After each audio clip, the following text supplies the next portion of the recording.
Okay,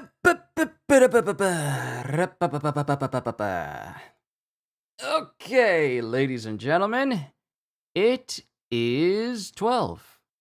It is now 12. Sorry for being a couple of minutes late. I was really engrossed in Blasphemous, so I was kind of messing with that for a little bit. But let's go ahead and get the formalities out of the way. It's time for my annual Q&A. I started this last year where I just had like an ask me anything type stream. And it kind of helps break up a lot of the things that I do on this channel. You know what? It's probably best if I say this when you can see my face. Yo, peoples. Okay, so going back to what I was saying, well, Qushu92 here. Welcome to my Q&A of 2023. A lot of things have happened since the last Q&A that I had. I think my last Q&A I had, it was sometime after I it was sometime after I had left. I want to say it was sometime after I had left my last job and I was just getting engrossed into pursuing this whole thing full time. And a year earlier in July, I want to say on the 1st of July, that makes it a year since I left my last job and started doing this full time. And then after that, I did my Q&A where I was just like sitting with y'all and just talking with y'all. We were just, you guys are asking me questions and we just had conversation. But to piggyback off of what I had said earlier, this is something that I want to start doing now every year. Of me just sitting down and just talking to all of you, especially near like the end of the year, because we're in November now. I want to say getting close to the middle of November already, and I want to be able to have these moments where I can talk to all of you about what's going on with me, what's going on with the channel, what to expect later down the line, because I got a lot of things I want to add. But it's best that if I keep you guys informed, as I tend to do, because I gotta do extra work a little bit, because this one I had like an automated bot in my Discord that would normally let people know when this is just a side thing. It would normally let people know, hey, Qshu's uploaded something. Well, now the makers of this automated Discord bot that would normally help me upload stuff, or at least notify people in the Discord that I've uploaded stuff, they've put that whole option of when I post stuff on YouTube to the Discord, they put that behind a paywall now. So I'm not paying that paywall, because what it's basically doing is something that I can do myself already. So I'm not even gonna worry about even having, I might as well just remove that bot, because the only thing I really had it for was just letting people know, hey, I uploaded this, hey, I uploaded that. But if I can just make the links myself and then just tag everybody in it to let them know, hey, I've uploaded something through Discord, just in case they don't have the notification bell thing set, then I'm better off just doing it myself, because it's not hard. It's just a little something extra I just got to do. Whenever I upload something, I just post a link in the Discord and let people know. Also, Adrian, she's not calling you Psycho. She's saying hey to you and to Psycho as well. But that's just something that kind of popped up earlier. I want to say popped up earlier because I was wondering, okay, I haven't really been seeing the notifications pop up, like the Discord box that would pop up, letting people know that, hey, I've done this stream. Hey, I've done that stream. It was like, maybe there's something wrong with Discord. Maybe I need to update it. Maybe I just need to turn my laptop off and then just turn it back on again. Maybe it'll work. Nope, I looked at the site and they have it locked behind premium. Pretty much anything that could be extremely beneficial for me, they put behind like a subscription service, and it's like I can just do this myself. But that's just one small thing. But Kitty, Adrian, And Psycho, it's good to see all of you. And you say you're Adrian, but another name. Don't worry, I still recognize you by your profile pic because your profile pic has not changed. But this is what I want to do at least once a year, specifically around the end of the year, so we can talk about everything. And part of me, because I was speaking to CDs about this during one of my last gaming streams, I believe it was me playing Hollow Knight. He brought up the idea of me doing like a big review of all of the games that I've played this year. And part of me wanted to do it as a live stream. But given how I have footage that could very benefit a whole big, what do I think of this game? What do I think of that game? Because a lot of the games that I've played this year have been in streams, which I can just splice together in order to make a video, and have been just regular gameplay that I've done with regular videos, so I can definitely do that. Part of me actually wants to do a review, like a big review blowout of all the big games that I've played this year, starting in, I want to say it was either January or February when I started playing Dead Space. I'm trying to remember which month it was. I think Dead Space was in January, and then Resident Evil was in March. I remember because the game came out a day before my birthday. So there's a lot of games I've played. Dead Space, Resident Evil, Final Fantasy 16, Armored Core 6, which was incredibly good, by the way. For my very first Armored Core game, it was incredibly good. I played some other games. Spider-Man, obviously. I had like a big... I had like a...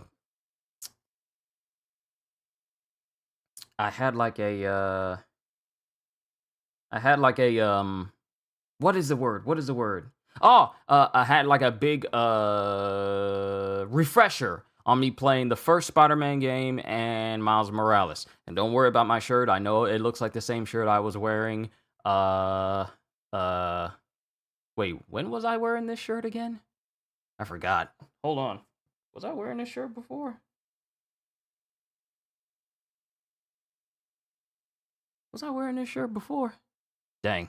Don't worry. I'm gonna change it out. Hold on. Did I wear this shirt on Saturday? Because I get my stuff washed on the regular. Yeah. I was wearing it during my episode, my last One Piece reaction. Yeah, it was right back through there. Hold on. Let me change out of this.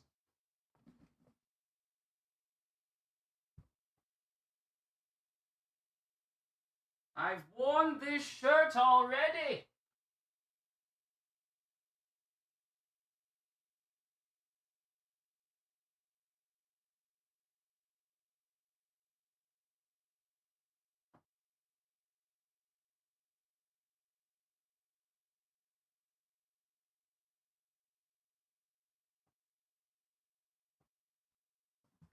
All right. A lot more presentable for a person who's blogging, wouldn't you say?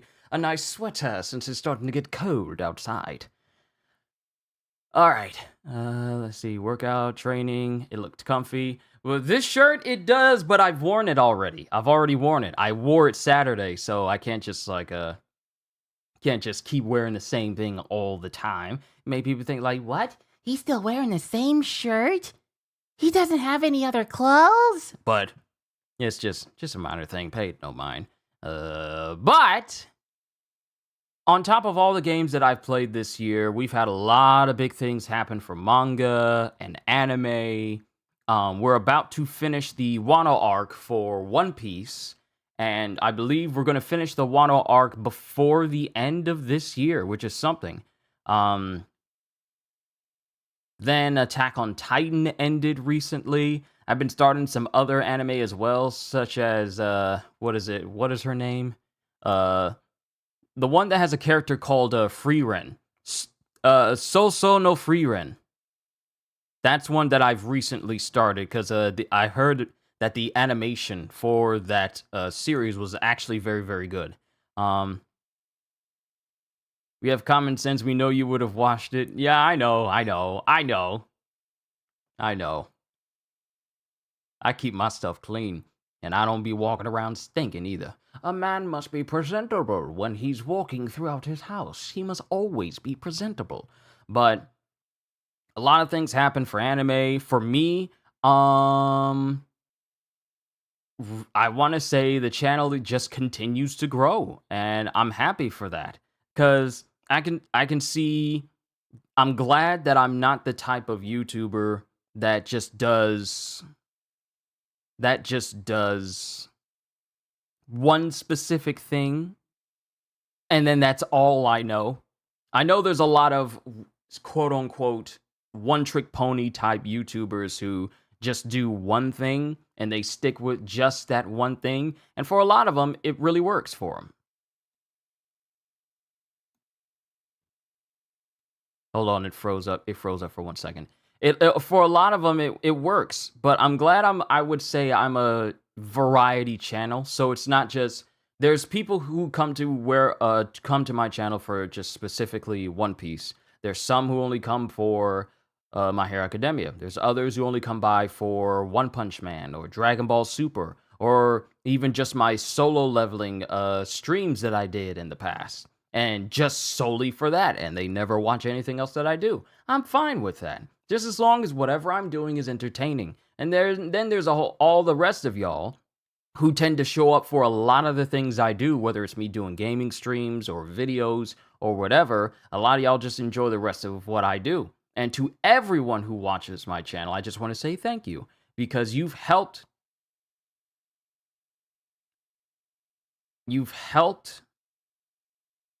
my channel grow.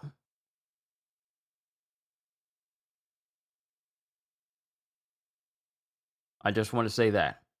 You've helped my channel grow even larger than it was last year, or even larger than it was in recent months, because I've seen like I want to say a big influx of people uh, stop by the channel and comment and just talk about what I do on this channel. Even people who look at my old stuff, like back when I was doing my original Demon Slayer read-throughs, or even doing my original My Hero Academia videos, those still get like top views. And I just want to say thank you for, helping this channel grow even larger. I told y'all I got this big old dream of reaching 100K.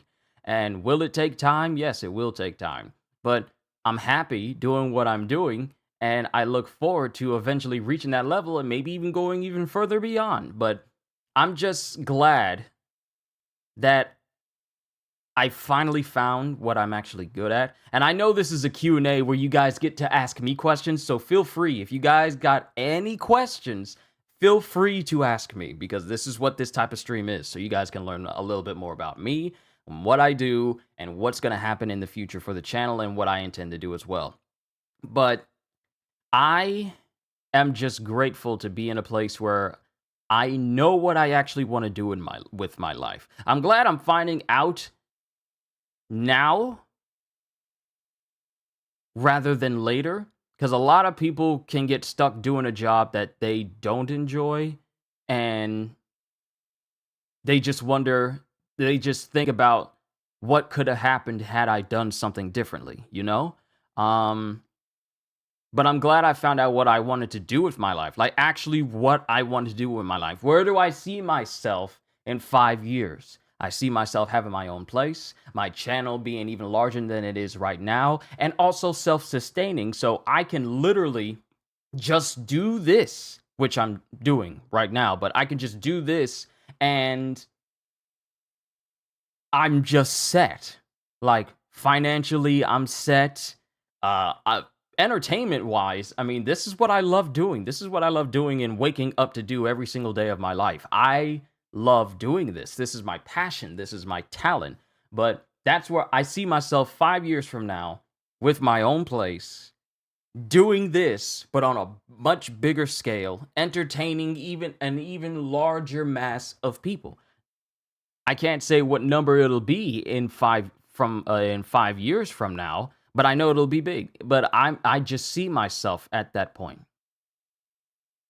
But I'm glad that I found what I wanted to actually do with my life. I actually found a a genuine purpose for me to want to pursue something.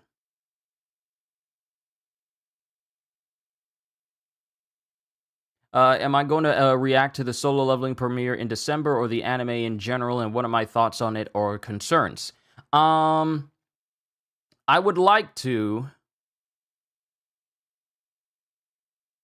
I would like to react to the Solo Leveling anime, given how much time I've given how much time I put into the Solo Leveling series. Like when I was reacting to it initially, I got all like the physical hardbacks, paperbacks for the volumes as well, because it's just that good of a series. There's a ton of things that I love about Solo Leveling that I'm kind of concerned that they're changing for no reason, though. Like Sung Jin Woo is Korean, but they're changing him to Japanese, which I feel is unnecessary. And they're also changing his name from a Korean name to a Japanese name.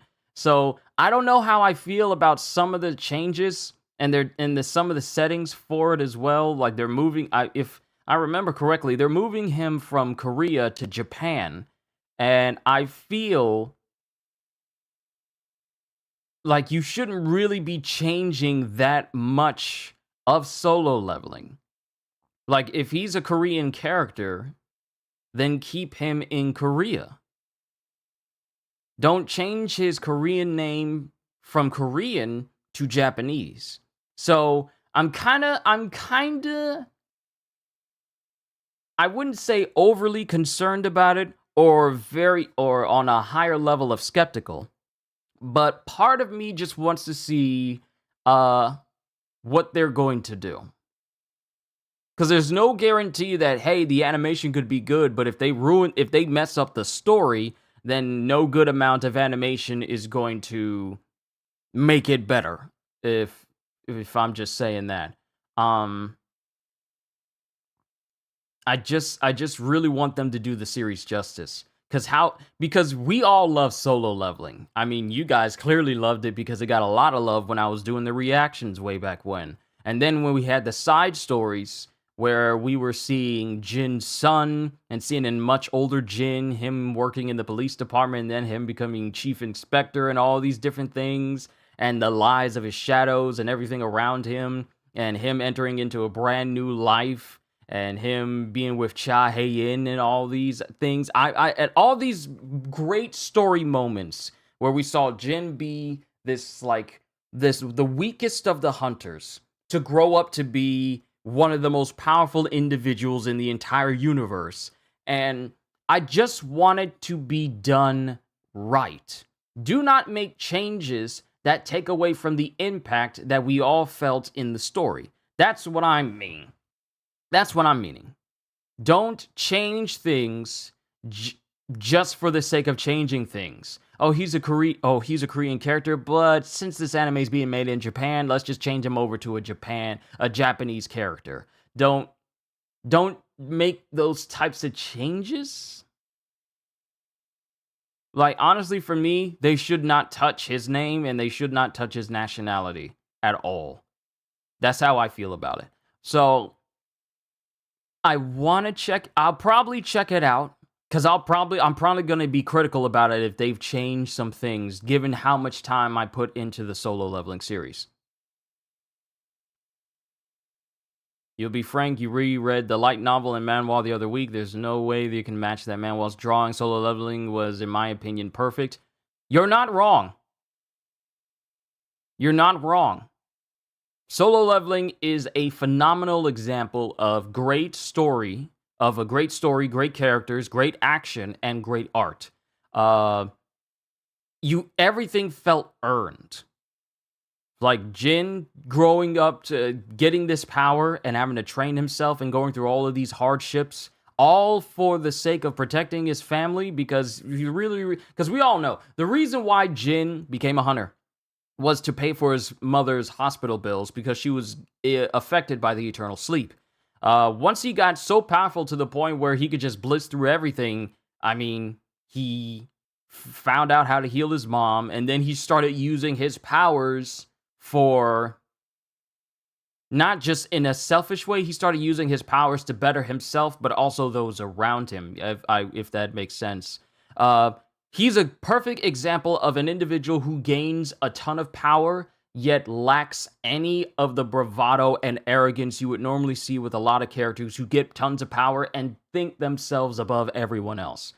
Jin has been nothing but 100% humble ever since he gained all this power. Then, when he was truly realized as the vessel for Ashbourne, he still maintained that humbleness. Even when he gained all that power, he didn't change. Yeah, Kitty, and he never changed. The power didn't change him. Exactly. We see so many examples in stories, in movies, and anime, in manga, where characters get so much power that they see themselves as gods that cannot be touched by any lowly human being. Yet Jin is the only one that I've seen so far who gained all this power and never flaunts it in a vindictive or condescending way. He'll flaunt his power just to make sure, just to do it against characters who don't comprehend how big of a situation they're in when they want to fight him. He'll do it. He'll just output his power and be all like, "Are you sure you want to do this? I'm just going to say this nicely. Back away and you get to live." He's not saying this as because he's all like, "Oh, you can't touch me," or whatever. He has an air of confidence about him that does not go into the territory of arrogance, if you will. So, all that I said about Jin, that needs to be consistent when the anime comes out. I don't know how many episodes the anime is going to get. I'll watch them. I'll react to them just like I do anything else. But they better not mess this up, because if they do, it will stick with them. Because solo leveling is not something that you can just fiddle around with. This is something you need to take seriously and make sure you don't mess up. Like poor Thomas, wrong place, wrong time. Ain't nobody tell Thomas to try and rescue his subordinate whose sole reason for living was to kill Jin, because Jin killed his brother, who then tried to kill him.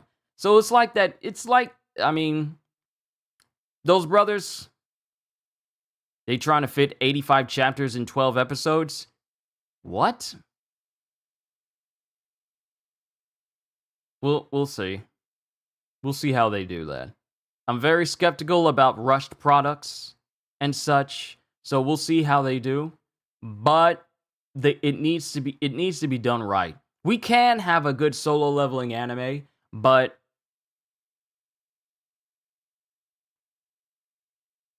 it just needs to be done right. Curious, how do I feel about the ending of the Attack on Titan manga compared to the ending of the Attack on Titan manga compared to the anime's ending? Well, both were bittersweet. But I liked the anime ending a bit more. Now, the ending of Attack on Titan in the manga, it's been a while since I last read it. Like, I want to say maybe a year or so. When did the manga end?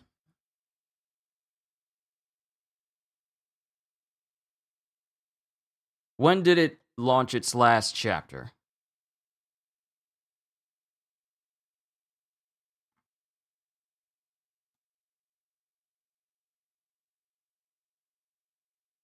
Original run, 2021, April 9th, 2021. So a couple of years ago. It's been a while since I actually read the final ending.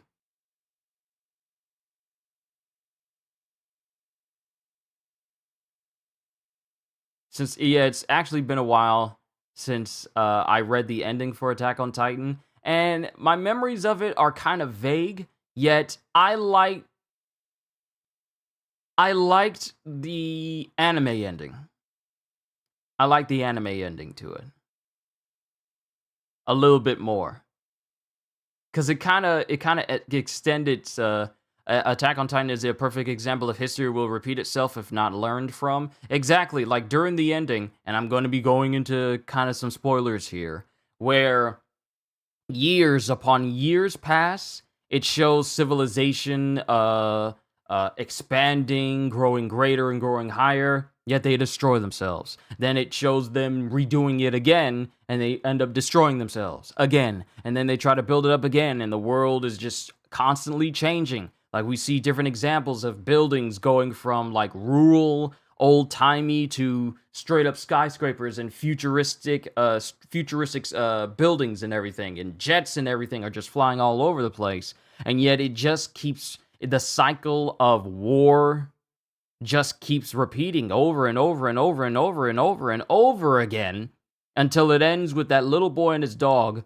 finding a giant tree, which is pretty much the same type of tree that Ymir Fritz ran into, that caused her to become the founding Titan. So, yeah.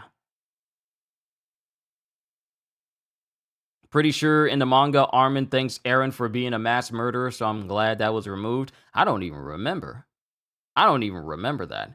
It's been, yeah, like I said, it's been some years. So, but I enjoyed the anime ending a lot more. I enjoyed the anime ending a lot more than the manga ending. So I thought it was a good way to go out. Of course, I mean, it's not like we were going to get a truly happy ending, because Attack on Titan was like the anime Game of Thrones. Don't get too attached to anybody, because anybody could die at any moment. It never had this air of like, and they had lived happily ever after. So it was never that type of series. So I never had that feeling that it was ever going to have like a truly happy ending. Some people were hoping that we would get like a truly happy ending, but Hajime did say that like there was no way I was going to be able to do a happy ending. Bittersweet, yes, but not just like gaze off into the sunset and then the anime ends from there. But yeah, I did enjoy the anime ending for Attack on Titan. It's quite nice. And thinking about how we started from the anime, because if I go to the anime, like if I go to the TV series, the first episode aired in 2013. Can you believe it? 10 years. The first episode of Attack on Titan originally aired on April 7th, 2013. And the final episode ended on November 5th of this year. It really has been a while. 10 years, a full decade of Attack on Titan. Now, for a good comparison,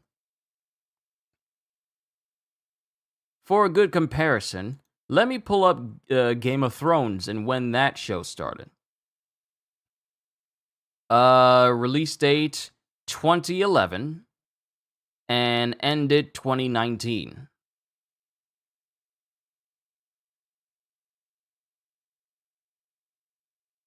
So, I want to say, yeah, it didn't even, wow, so Game of Thrones didn't even last as long as Attack on Titan did. Wow.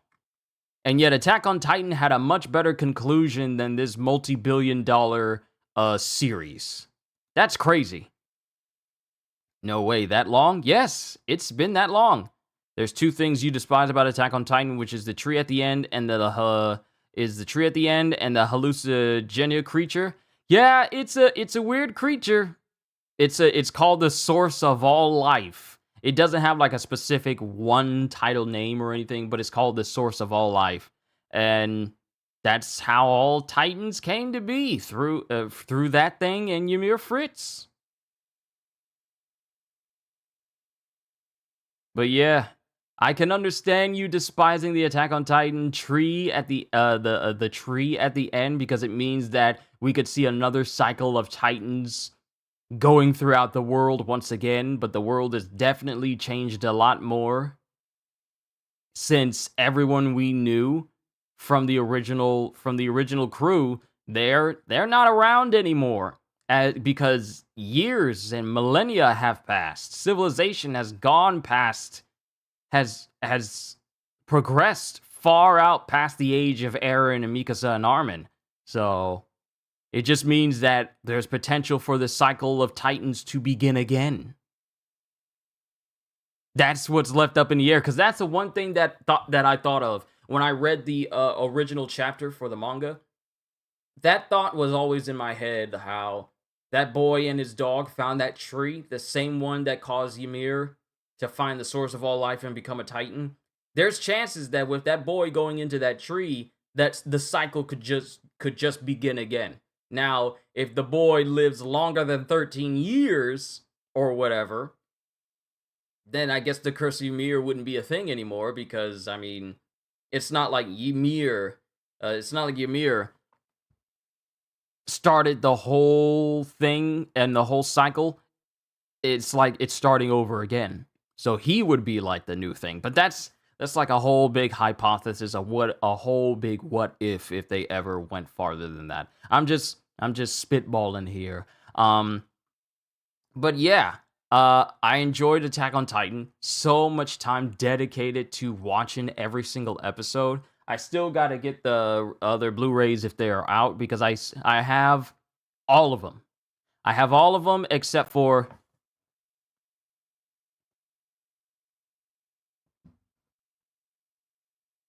I got Final Season Part 1. I still need the final ones. I don't know if the final part is going to be the last one. No, instead it'd be the curse of insert boy's name here. Exactly. That's exactly what I was saying. It would be the curse of insert this boy's name here. And then the cycle would begin again. I'm glad that... See, here's the thing that I love about animes like Attack on Titan and when they make video games.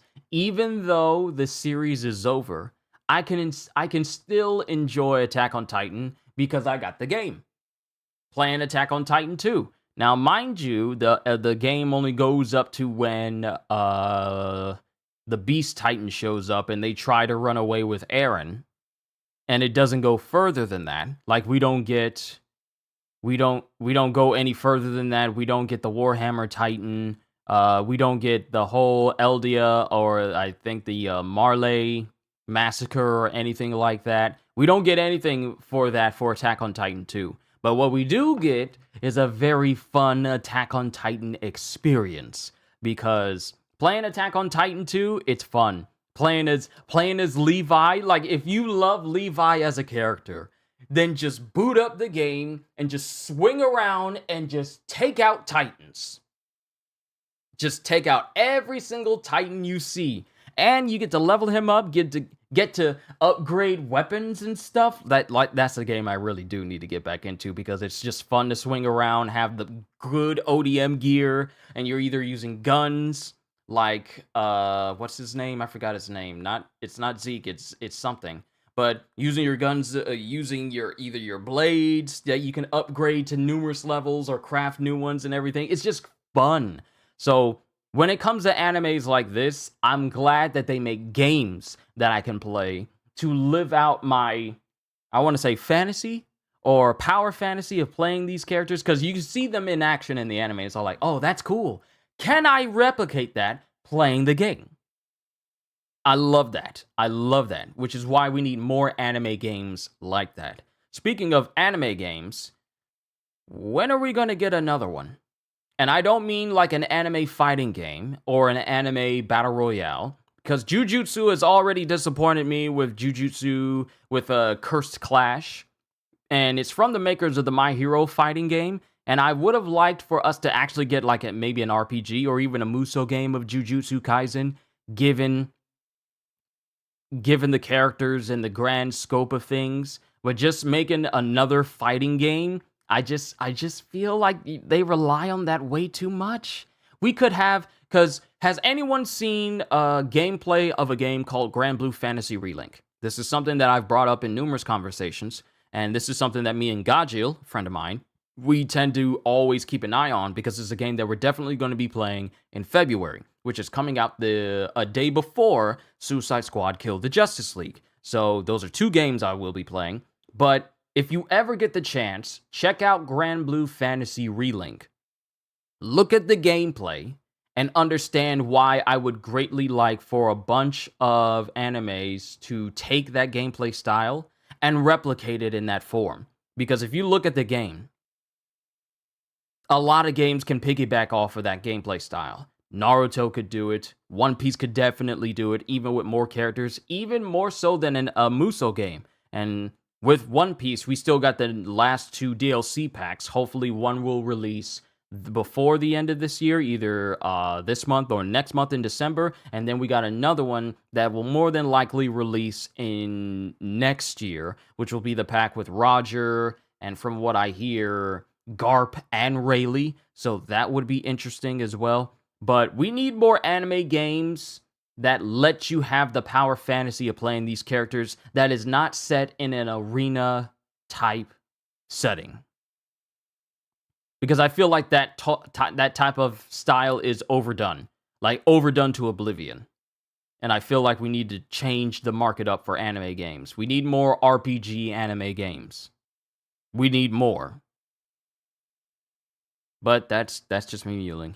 For the tree, that just implies the Titan powers are back and they truly aren't gone, which made me mad because I understood war would continue. I was happy with that, but I hope the Titans wouldn't be. I told you, it's a bittersweet ending. Just because the Titans are gone now, I mean, with that tree growing again, the potential for them to come back just means that the cycle will just continue. A perpetual cycle of Titans and war, regardless of the era. War. War never changes. But here I am, just taking over the entire conversation. Y'all got questions? Seriously, y'all got questions? To answer, go back to what Kitty was saying, I will be doing a reaction on the solo leveling anime, so don't worry about that. I'ma handle that. I just been keeping an eye on any other games that I had on my roster that are either coming out this year. Oh, I just remembered. Okay, I just remembered. There's another game called The Last Faith. Am I gonna play today? Probably not, because I'm dedicating time to doing this Q&A. So I'll probably pick up again on Tuesday, but probably not later today. And for the hallucinogenia, I don't like that we didn't get a conclusive death for it. We didn't see it die. It only ended up disappearing after Aaron, and what stops it reappearing or another being made? It's left ambiguous. Stop ranting about my gripes with Attack on Titan. I apologize, everyone. You're good. Just get it out there. Get it out. Better out than in, I always say. But seriously, though, just get it out. Like I said, what we got was a bittersweet ending to Attack on Titan, and the potential that even though they seem to have brought about an end for everything, and they can live in peace, that's just for them. That's really just for them. We have no idea what's to become of the world once everyone who fought this hard for this resolution is all gone, and now we're in an era where none of them are around, and the cycle can just continue once again. So, it's up in the air.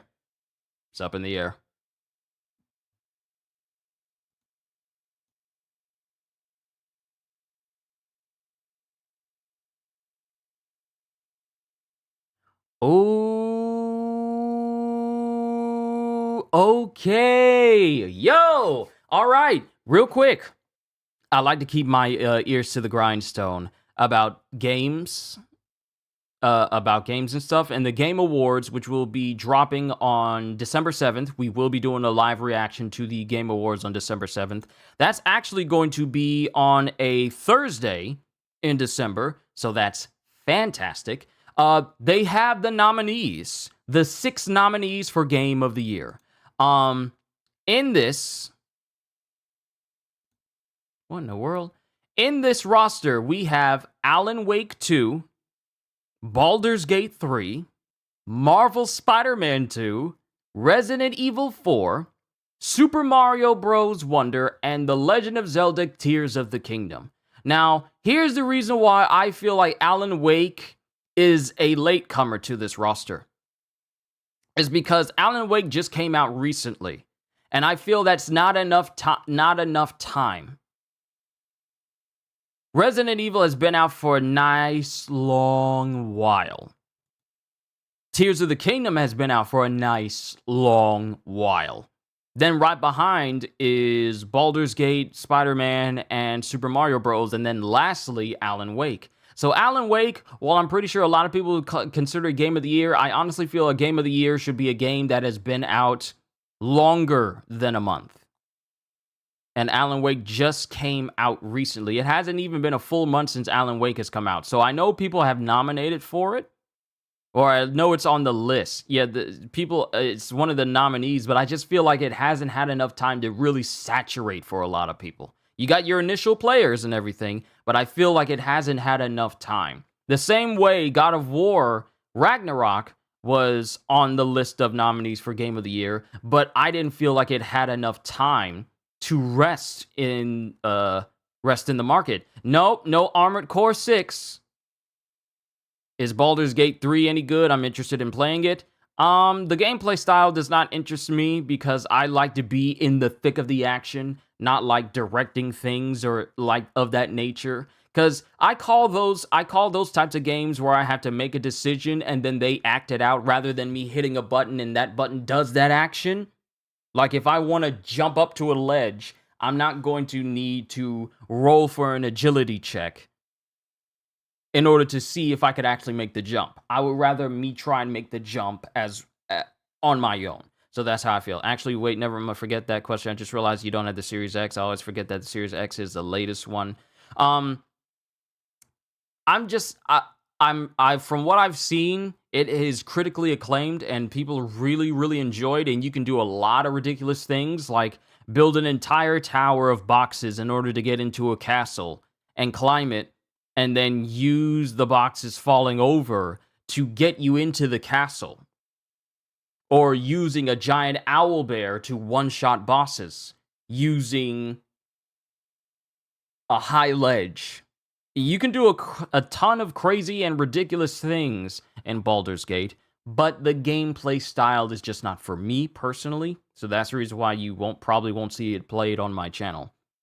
But yeah, Kitty, there's no nominations for... Actually, you know what? Let me just go ahead and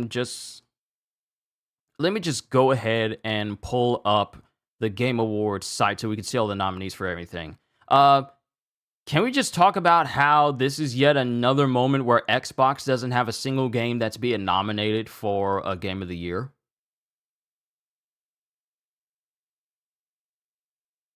See, I know I have like quite a few Xbox players who watch my channel, even though I'm predominantly Switch and PlayStation oriented for my channel.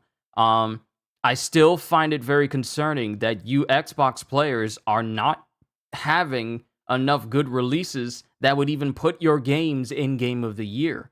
I find that concerning. You guys deserve greatness, okay? I've said this before dozens and dozens of times. Hey CJ, what's going on? Welcome to another Q&A. And I said this beforehand. And I said this earlier. I want to start doing these once a year, near the end of the year. So either in November next year or December, November or December, it's when I will start doing Q&As for everything that has gone through. Is the Resident Evil 4 remake on any category for the Game Awards? Yes, Game of the Year. So let's view all the categories. So we got Game of the Year. Matter of fact, I can do... You know what? It's probably best if I... Let me do this. Let me do this. Let me see if I can pull up the window. Let's pull up the window so you guys can see what I'm seeing. Turn that chroma mask off.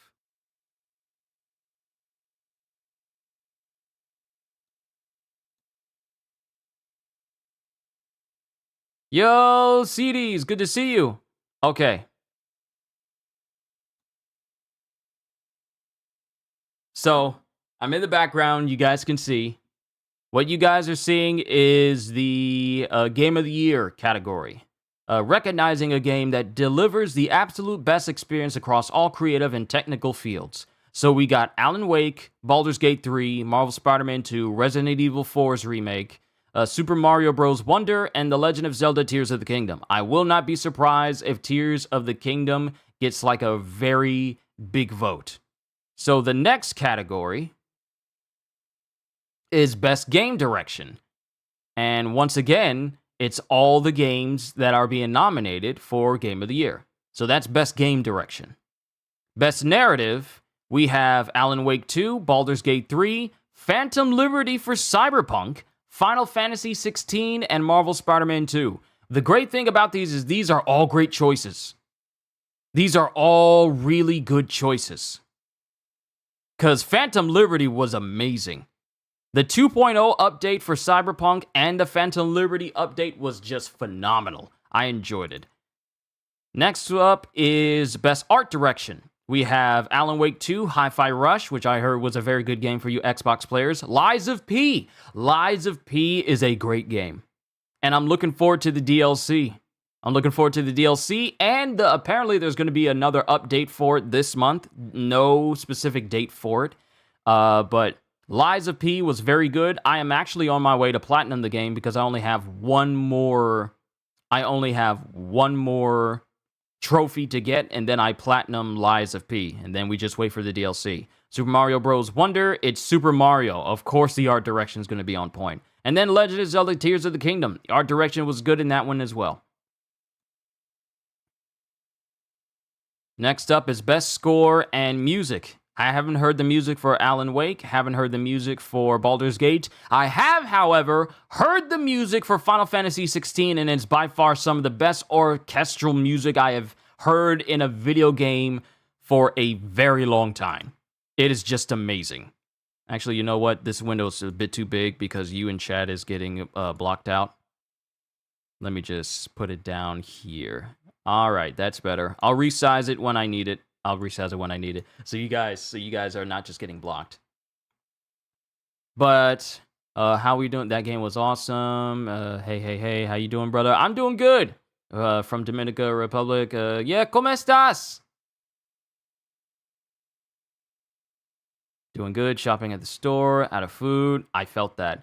But yeah, these are the games for Best Score and Music.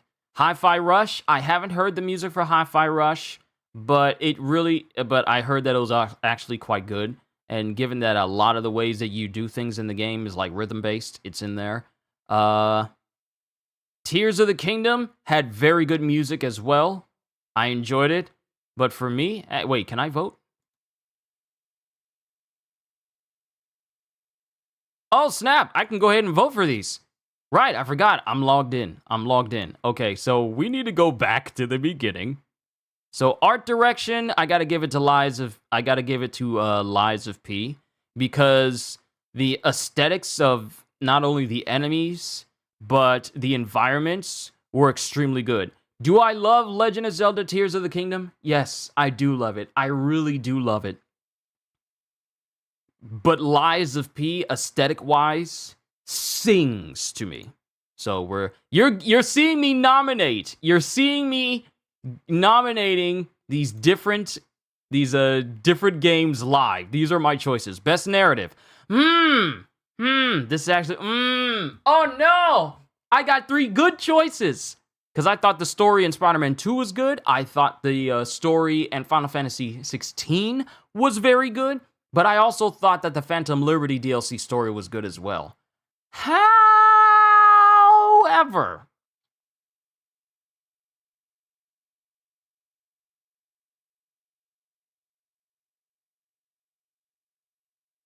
I gotta give it to Final Fantasy 16. You all were there when I was playing through this story, and I was just engrossed in it. Like, really engrossed in it. Do I love the story of Marvel Spider-Man 2? Yes, we got Venom, we got all these characters, we got Kraven, we got everything about it. But for me, Final Fantasy 16,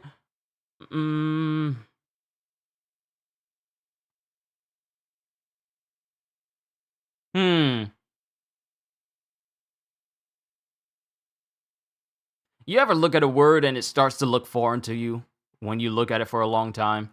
Like I see vote and the words are just looking so weird to me like now. I see VOTE. I know what the word means, but the longer you look at it, the more you're thinking, these words look weird. These letters look weird. You ever had that moment? Both, man, all three of these were really good. I actually can't decide.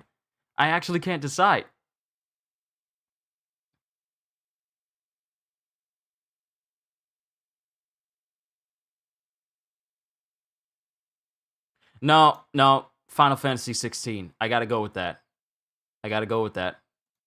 Final Fantasy 16's story was phenomenal to me. Best game direction, Spider-Man. Because everything about Spider-Man 2 makes me incredibly hopeful for Wolverine.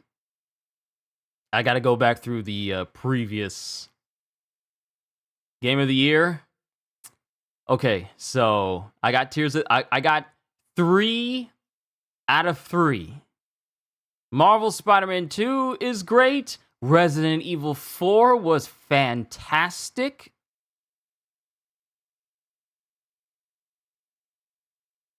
Tears of the Kingdom? I mean, it let people...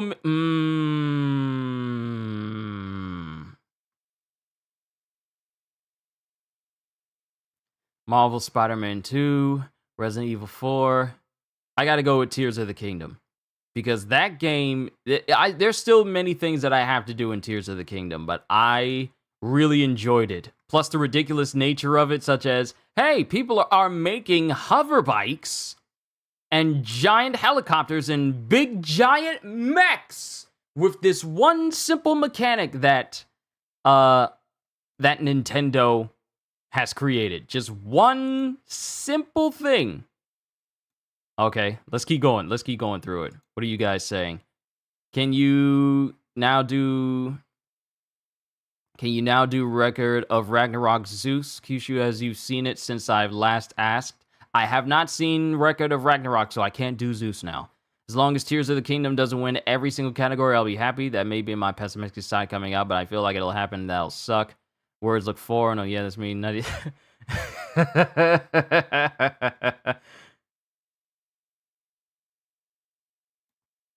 Best audio design. Oh. Okay, so for me, it's either Dead Space or Resident Evil. No, Dead Space. Dead Space, without a question. Y'all saw me being freaked out with Dead Space, hearing all these weird sounds, not trusting wherever I went. Literally every door opening in Dead Space, just feeling like I could get jumped at any moment. I can't trust walking past an air duct without feeling like it could just burst open and a necromorph comes after me. The sounds of the necromorphs are still terrifying. I can still hear the bloated ones walking around. Or I could still hear like a regular necromorph running at me full stop. And the music just crescendoing with extreme prejudice. While I'm trying to frantically reload and shoot off their limbs. No, it goes to Dead Space. Dead Space's sound design is by far better than any other game in this list. And this is because out of me playing Spider-Man and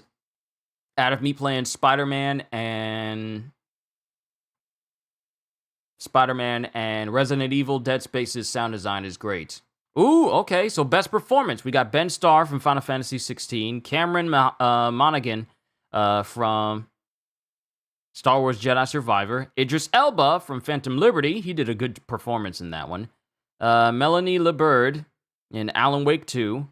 We have Neil Newbon in Baldur's Gate 3. And Yuri Lowenthal in Marvel Spider-Man 2. Yuri killed it. Yuri killed it for Marvel Spider-Man 2, both as Peter and as Bully Peter. So his performance as Spider-Man, top-notch for me. Even more so than Ben Starr, and I enjoyed Ben Starr.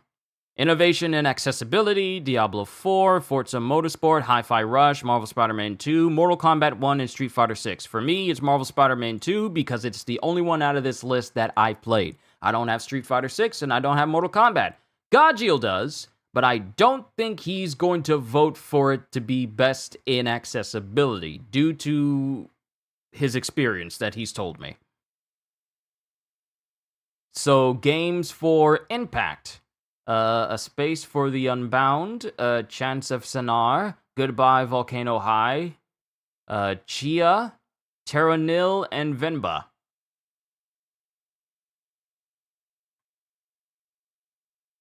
Chia's the only one that sticks out to me the most because it seems like something I would actually play. So there's Chia. Wait. Nope. Forgot to hit the wrong thing. I was hitting the wrong thing. Best ongoing. So, awarded to a game for outstanding development of ongoing content that evolves the player experience. Ooh. Okay, so I haven't played Fortnite in a minute. And mind you, I never played a single match, like a Battle Royale match in Fortnite. I only booted it up to look at stuff and play Save the World. But it's been a long time since then. Genshin Impact, they are constantly updating their games with stuff. Does the anime change my opinion on characters such as Jogo? I mean, I get the feeling of them as a character from the manga. The anime just adds on to that. Like, I'm feeling you're talking in reference to the recent episode of Jujutsu where Jogo is fighting Sukuna.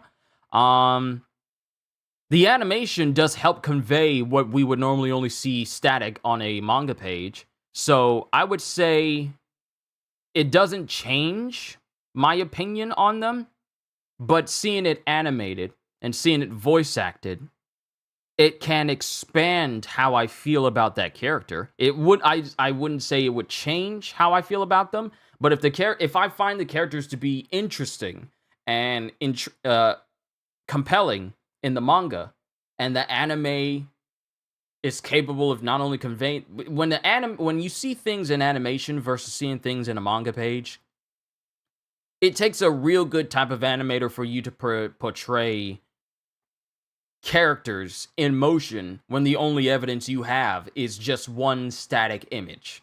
So I feel like for the anime,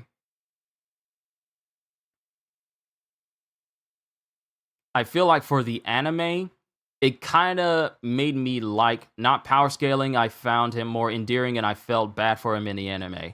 Oh, but I'm talking about like him as a character, not just talking about his power and everything. I'm talking about him as a character. Because there's only so many things you can portray for a character through body language when you only have one static image when you see someone yelling at someone. There's only so much you can get from that. But if you have an animator who knows what the assignment is, if you will, you can make a character who's like Jogo become not only endearing, but also someone you could kind of maybe become sympathetic with due to the animation. Because animation can portray a lot more than what an artist will show on a page, especially if they're given good direction. Good direction can enhance a character on a character-driven level far more than just like being told, just do whatever you want. Because had it taken a bad animator, they would have probably ruined the moment between Jogo and Sukuna right then and there. But seeing it in motion, not just him using his powers and him fighting and everything, but just body language and how he behaves and the voice acting and everything, it actually made Jogo more endearing. And to some people, they feel sad for Jogo when he was fighting Sukuna. So I feel like a lot of animes can give you good character development through animation that a manga would otherwise not be able to. Last thing you saw of Jogo was in season 1 and that meme going around with Jogo's head with the speech bubble of, nah, I'd win. Halster, you need to catch up. Is that what happened in the latest episode? You haven't been keeping up because you dislike Mappa and the situation going on with their animators? Understandable.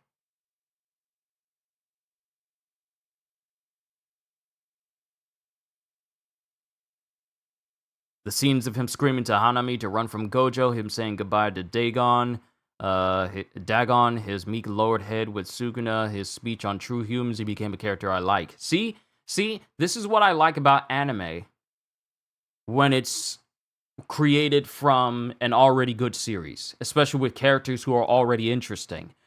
It can really make characters you normally would just like push off to the wayside and think, oh, he's just a trademark villain, just ignore him, he's gonna die at some point. You can take a character that seems that way, and with animation and good voice direction and art direction, you can make those characters far more interesting to be characters worthy of being invested in, if you will. So I enjoyed these recent scenes, like these recent scenes with Jogo and the like, and them talking and whatever. Sure, we get it in the manga. Like I said, we get that in the manga, but to see it animated, it brings new life to an otherwise regular conversations. So when it's done right, it can enhance what we've seen. When it's done right. The whole Jogo situation in Jujutsu, that's an example of it being done right. And going back to CJ, another more Q&A style query. What 5 historical figures would you most like to meet? You'd have no issues with language and communication in an almost Star Trek sort of way. I would like to meet Sun Tzu, the original Cassius Clay, the one that the person that Muhammad Ali is named after. Look into him because his life story is incredibly interesting. Martin Luther King, because why not?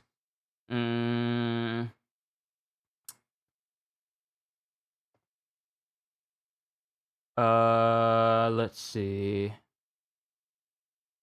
I know that's only 3. I'm trying to think of another good one I would very much like to meet.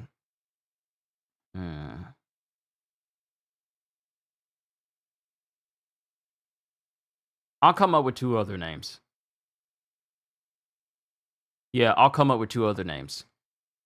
For example, One Piece anime has 90% of Law's character as they always give him extra scenes, because Law has become a lot more interesting as a character ever since we found out his backstory. Ever since we got his backstory and the aftermath of Dressrosa. Ever since we got his backstory from the Dressrosa arc, Law has become a lot more interesting as a character.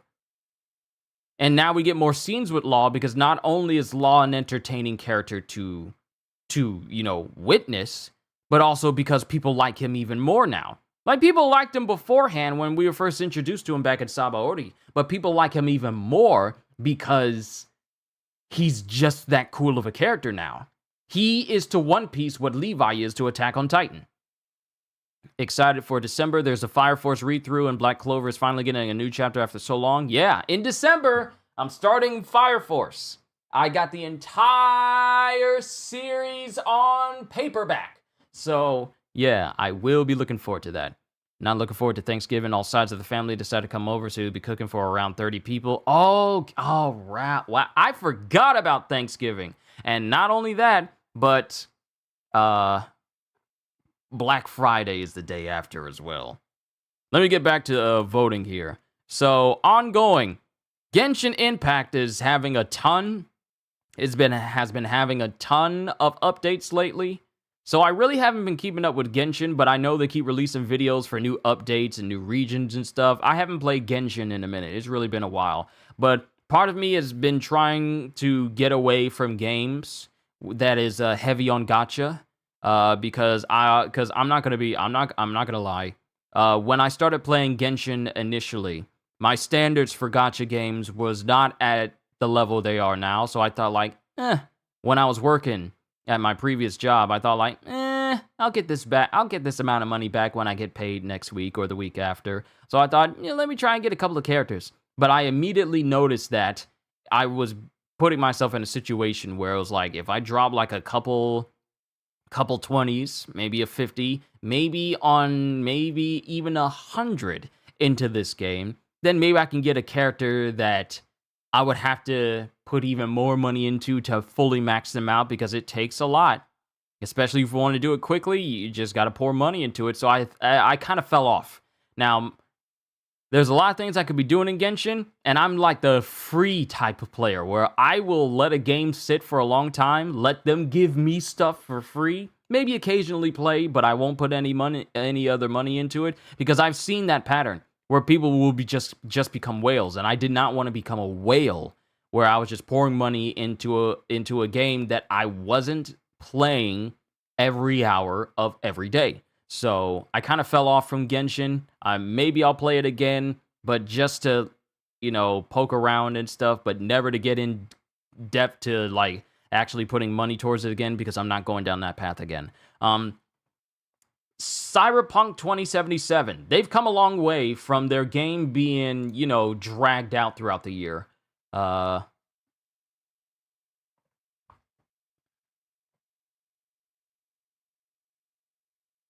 They really got dragged during their initial year, and I'm not gonna lie, I enjoyed playing their game. I enjoyed it. I really did. Even when I was playing on a base PS4 that was running high, because it was a big game, and it had my PS4 running like a jet engine. But when they created the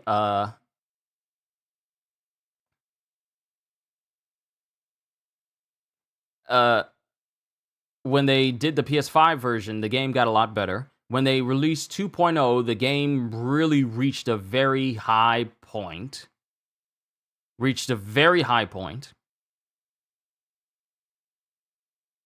And then Phantom Liberty came out and expanded on it. So for me, simply because I spent way more time with it to see how it went from like it was in its worst state to see where it's in an even far better state than it's been, my vote's got to go towards Cyberpunk. And let me see. Feel bad for Kitty. Takes an elder shames with nerve.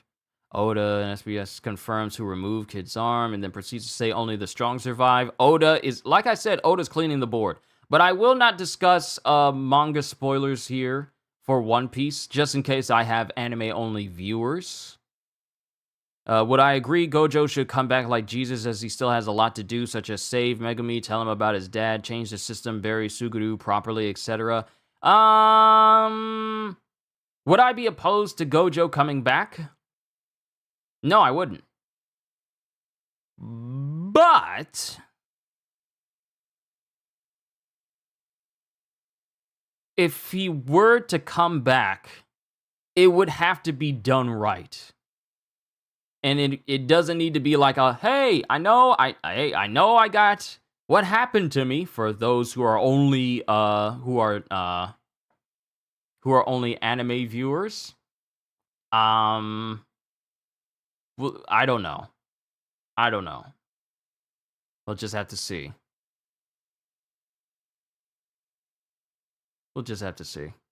Let me keep going on the votes. See what other choices they got.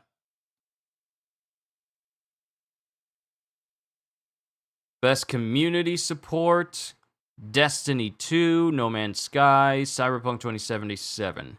No Man's Sky has been getting some very big updates, and I mean, everyone loves it now. Everyone really does love it. It's to think that this game went from being where it was before to being this game that everyone suggests to everyone, where even reviews on Steam are now mostly positive.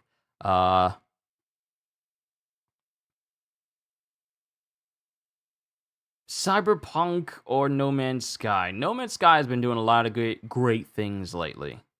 Yeah, they've been doing a lot of great things lately. I can't say anything about Destiny because I haven't played it in years, so I don't know. But No Man's Sky really has changed for the better and has just ascended from then on there.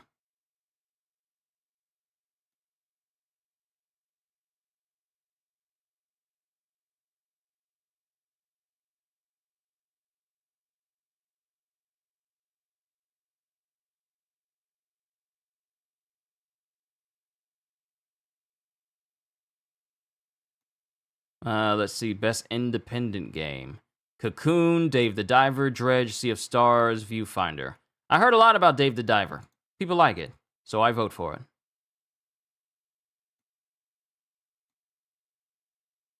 Man, how many categories are there?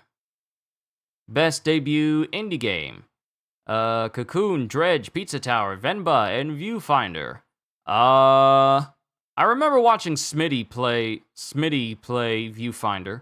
I watched some people play Pizza Tower, but Viewfinder is kind of unique with its whole picture aspect and how it gives me vibes of what Insomniac did with Rift Apart, where you can go into new different zones. Best mobile game? I don't play mobile games like this. I've been staying away from gachas because Honkai Star Rail is a gacha, and Final Fantasy VII Ever Crisis is also a gacha. You don't get characters, but you get a whole bunch of weapons, so I kind of avoid them. But I vote for Honkai because the character designs is nice.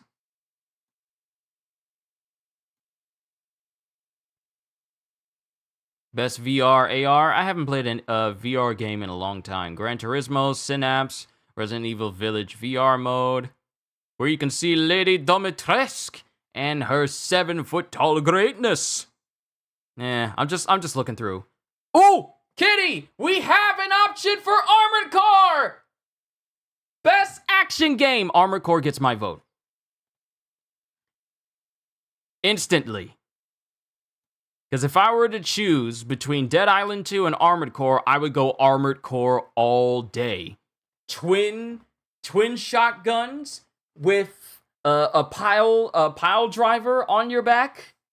It made me be able to take on that super speed boss, the SEL 240 or 260, the one that's basically the Millennia of Armored Core. Just the level of customization you could bring for Armored Core, yeah, that's greatest. That's what I would call a great.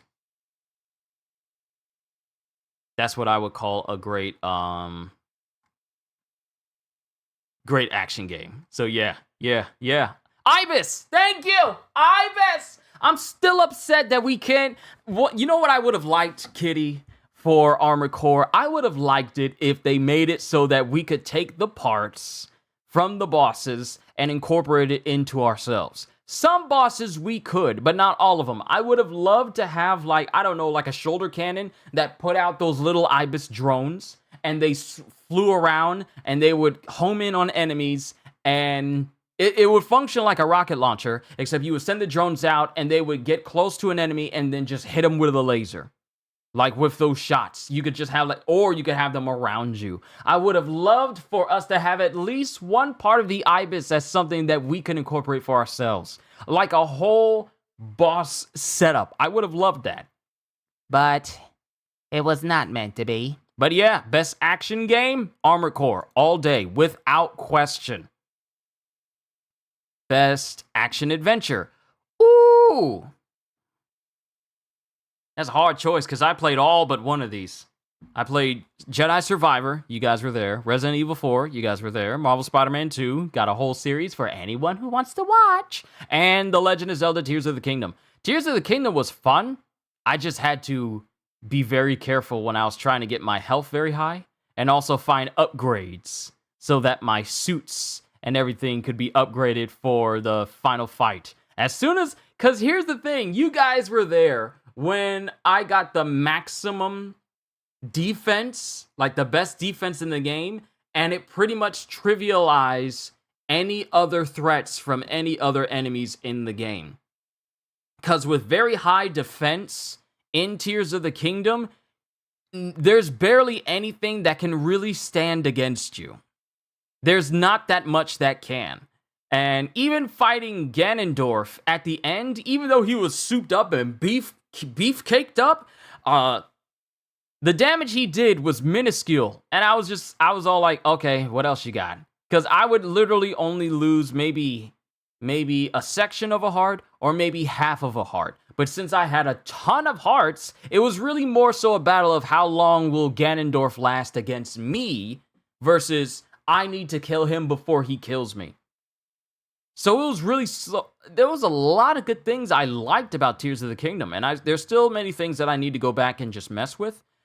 Star Wars Jedi Survivor, I enjoyed it, but I feel like for me, I feel like if you're going to do a game as a Jedi character, I honestly feel we should do something in line with Devil May Cry in terms of power, or just go back to what we did with Force Unleashed, where we could truly feel the power of the Force. Because Cal Kestis is powerful, and yes, there's a moment where you can get this super cool power up where you're just one-shotting everyone.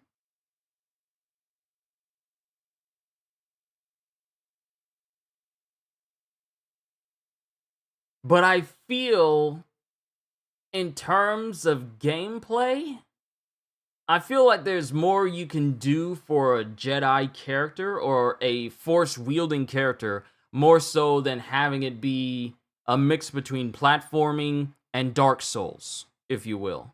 I feel like it should more lean into the more overpowered aspect of using a character that can use the Force, rather than it just being something that's like, oh, you got to perfectly counter because these enemies can repel you. What if I just want to be a Sith who just lifts them up and chokes the life out of them? Or if I lift up a whole group of people, slam them together, and then just zap them all with Sith lightning? What if I wanted to do that? I feel like they should be dipping into that idea a lot more for Jedi characters, rather than just trying to play the game defensively with all these different stances and everything, and limited move sets and traversal and the like. I honestly feel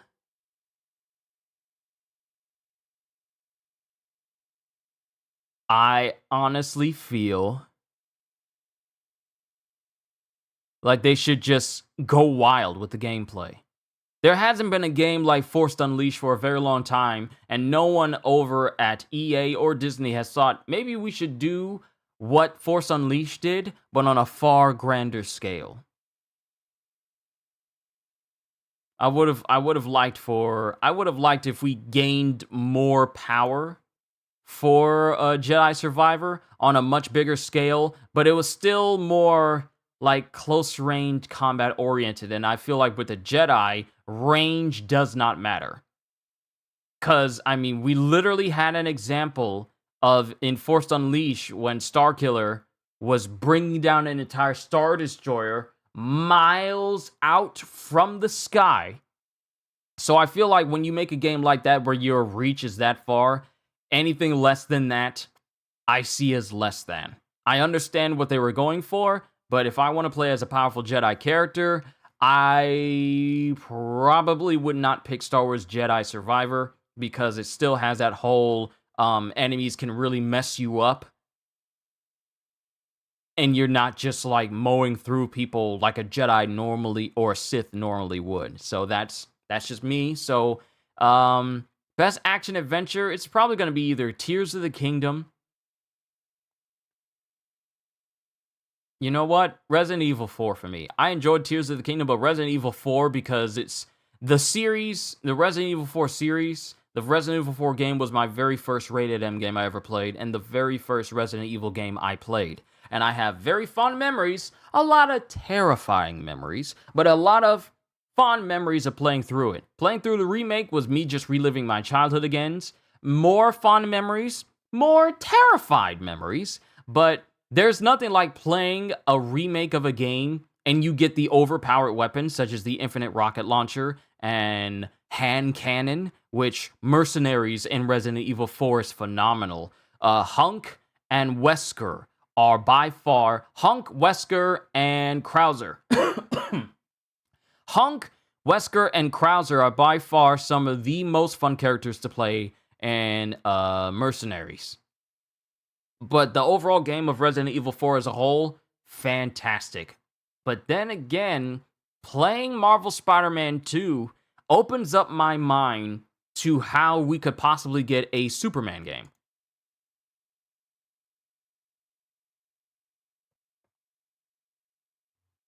Trying to be here the best you can, but this crappy hotel Wi-Fi is bad. It's all good, CDs. Don't even worry about it. It's all good. For me personally, Spider-Man 2 is really up there in the list for me. Because playing through, messing with the traversal, it's super satisfying. I didn't really use fast travel all that much because it's just far more entertaining to just swing around. Can you vote as well? I mean, I'm not putting a poll together on deciding which one it is. This is just the decisions that I'm making. Gotta run. Am I playing tomorrow? Yes, I am playing tomorrow. I'm probably gonna pick up with Hollow Knight again tomorrow. Either that, or you know what? I'll probably mess with Enter the Gungeon, because that's another indie title that I have on my list. So I'll probably mess with Enter the Gungeon again. I'm trying to see what else that I got that I haven't messed with. Ooh! I got a better idea. And I've been putting it off for the longest, but I'm not going to tell you what it is. I've been putting it off for a very long time, and I never got around to playing it ever since I owned the game. But it's for a very good game. Yes. Thoughts on Bleach? Bleach Core 2. Can't stay for the facts, but I'll catch you later. I picked Spider-Man 2. I liked it from what I showed. For me, I'm probably going to pick Spider-Man 2 because it puts in my head the potential for future superhero games. You got Spider-Man 2 with traversal that is just out by far some of the most satisfying in any superhero game I've played to date, and that includes the previous Spider-Man games and Batman Arkham Knight, which has fun traversal such as either the Batmobile or just using gliding to travel from one side of Gotham to the next.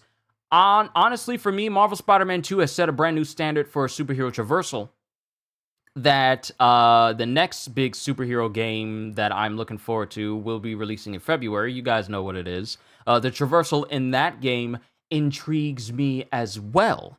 And I'm probably going to be trying to compare just how good both the traversal in Spider-Man and Kill the Justice League are to each other, given how we're going to be having different types of traversal in Kill the Justice League. You're going to have super speed, like instant transmission to a degree with Boomerang. You got jetpacks and different types of flying with Deadshot. You have Harley Quinn using Batman's grapple to grapple basically anywhere with his bat grapple and drone. Doing something that we've never seen Batman actually do in any of the games. We've seen Batman grapple up to places, but we've never seen Batman swing using the grapple.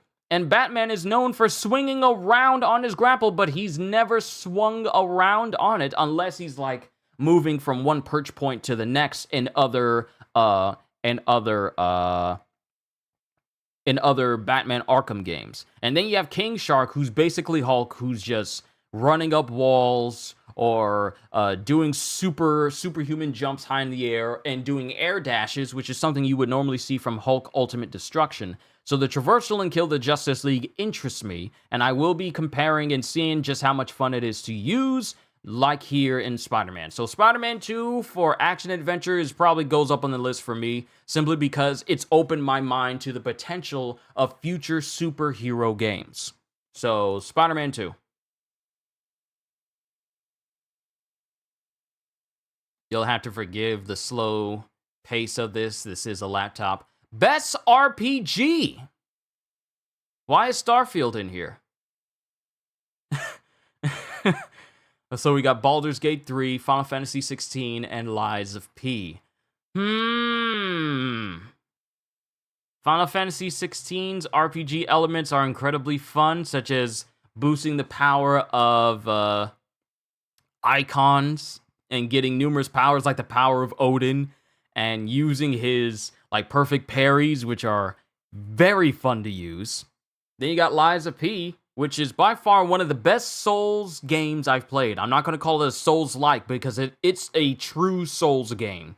It is up there with Bloodborne, and it's up there with a lot of the FromSoft games as well, because it's really done well. It's really done well. The RPG elements, they're good as well, and I feel like they're going to be expanding on it, because one of the things they've noticed is the director has said that they noticed that things at the beginning of the game can...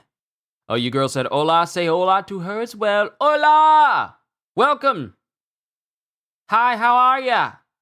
Yeah, I'm Qushu. I'm one of CDez's I'm one of CD's YouTube acquaintances. It's good to see you. Hi. Really hope that she doesn't get weirded out by that. I'm just making fun. I'm just making fun. But one of the things that the devs have noticed is that people are having a bit of a hard time near the beginning of the game. So their next update is going to have a patch that will make it so that the rising dodge, which you would normally have to unlock using quartz in your P organ tree, that's just going to be a basic skill that you have. So people are no longer going to have to worry about having to wait until much later to get a rolling dodge after a knockdown. So that's going to be incredibly beneficial for a lot of people who are going to be starting the game fresh or doing a brand new playthrough of some sort. That's going to be good for them. Plus, we don't know what else they're going to be adding outside of the DLC as well, save for the things that they mentioned in their recent dev diary. But Lies of P is a very good RPG.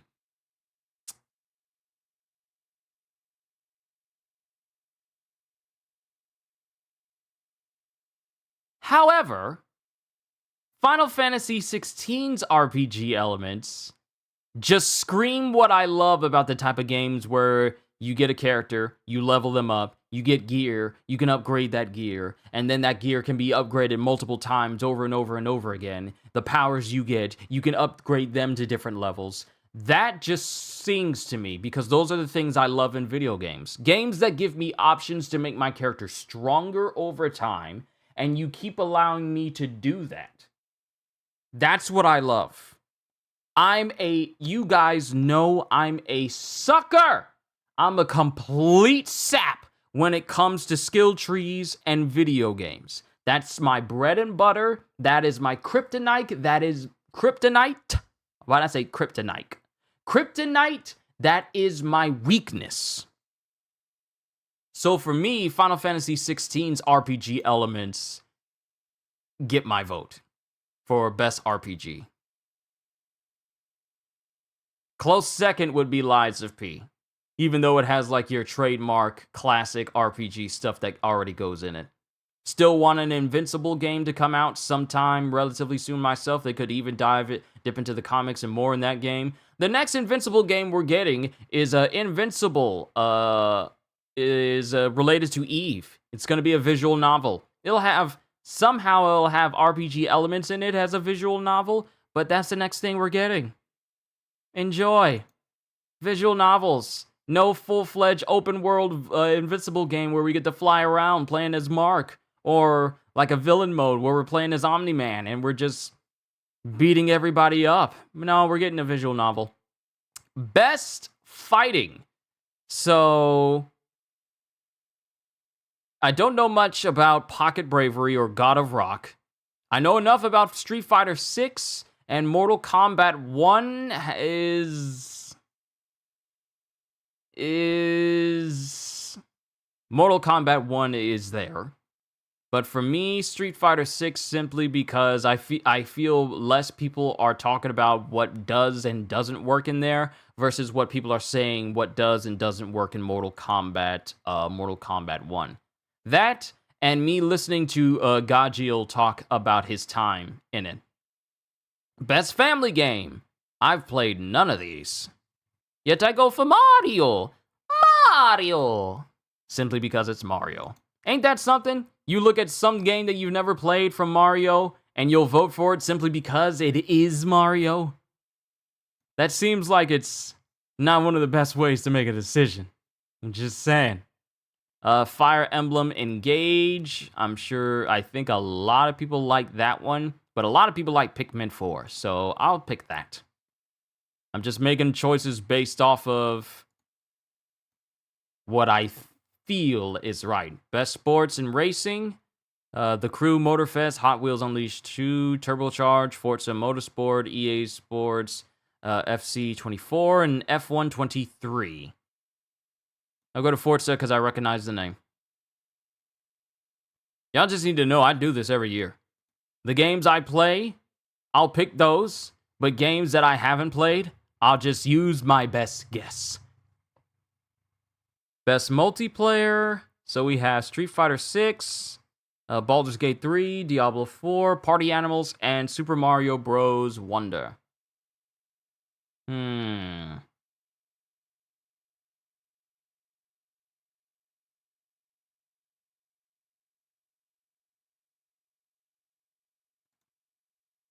gonna go with Mario again. Yes, I'm going with Mario again. Void Panda, hi! We're just going through this list of me making votes for this year's Game Awards. But this still is a Q&A, so if you have any questions for me, feel free to shoot them my way. And I'll be happy to answer them as best as I can and within reason. And if it's a question about my channel or me personally, feel free. Feel free. Because this is what this is for. I want to do, and like I said to others who showed up, I want to do these at least once a year, probably near the end of the year. So, probably near the end of the year. So that way I can have like this big old discussion about things that have happened throughout the year, where things are going, what am I doing now, and just keeping people informed about any changes that could happen for the channel. Let's see. Best adaptation. Mario was great. I liked it. But I never saw the Last of Us show. I know. Don't attack me. And I haven't saw Castlevania Nocturne either.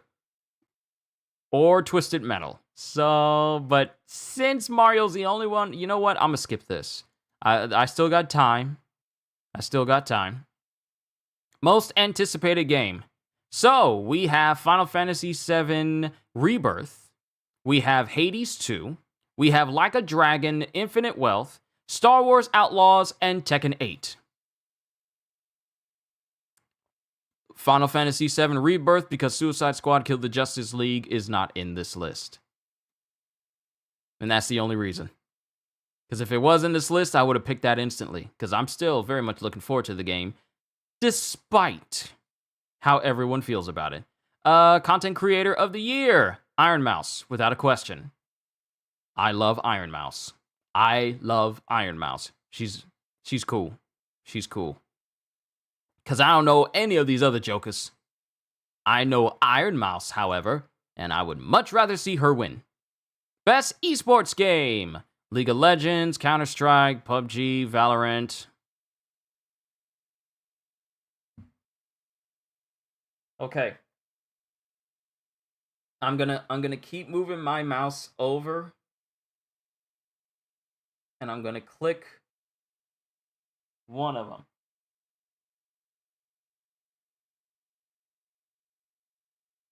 What did I choose? Dota 2. Okay. I'm just making wild off the wall questions. Can I ask questions here? Yes, that's the purpose of this Q&A. By all means, go ahead and ask your question. Just as long as it's within reason and nothing too personal. Why? I mean, I haven't played any of these games, so I can't say from personal experience which one I would choose.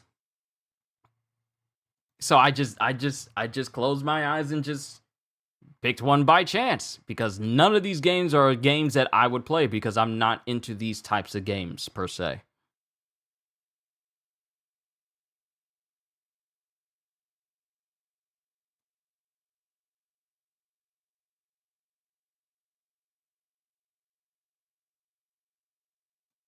Best esports athlete. I don't know who any of these dudes are. I don't know a single one.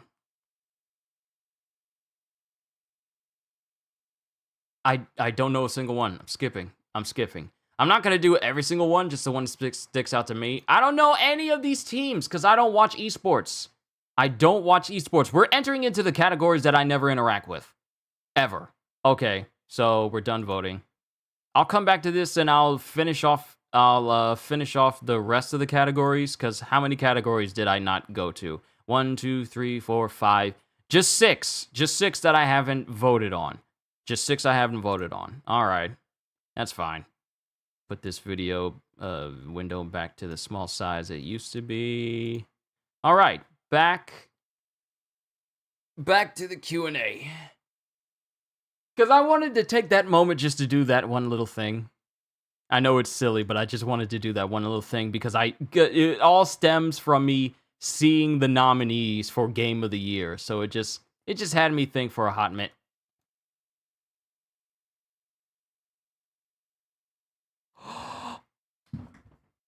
I could cry. I could cry. I could cry. I could cry. I could cry. I could cry. I could cry right now. I could cry right now. I could cry right now. I could cry right now.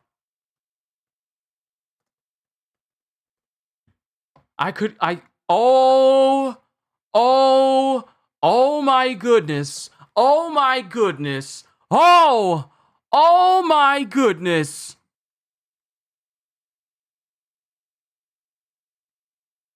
Okay, let me explain to you why I'm excited right now.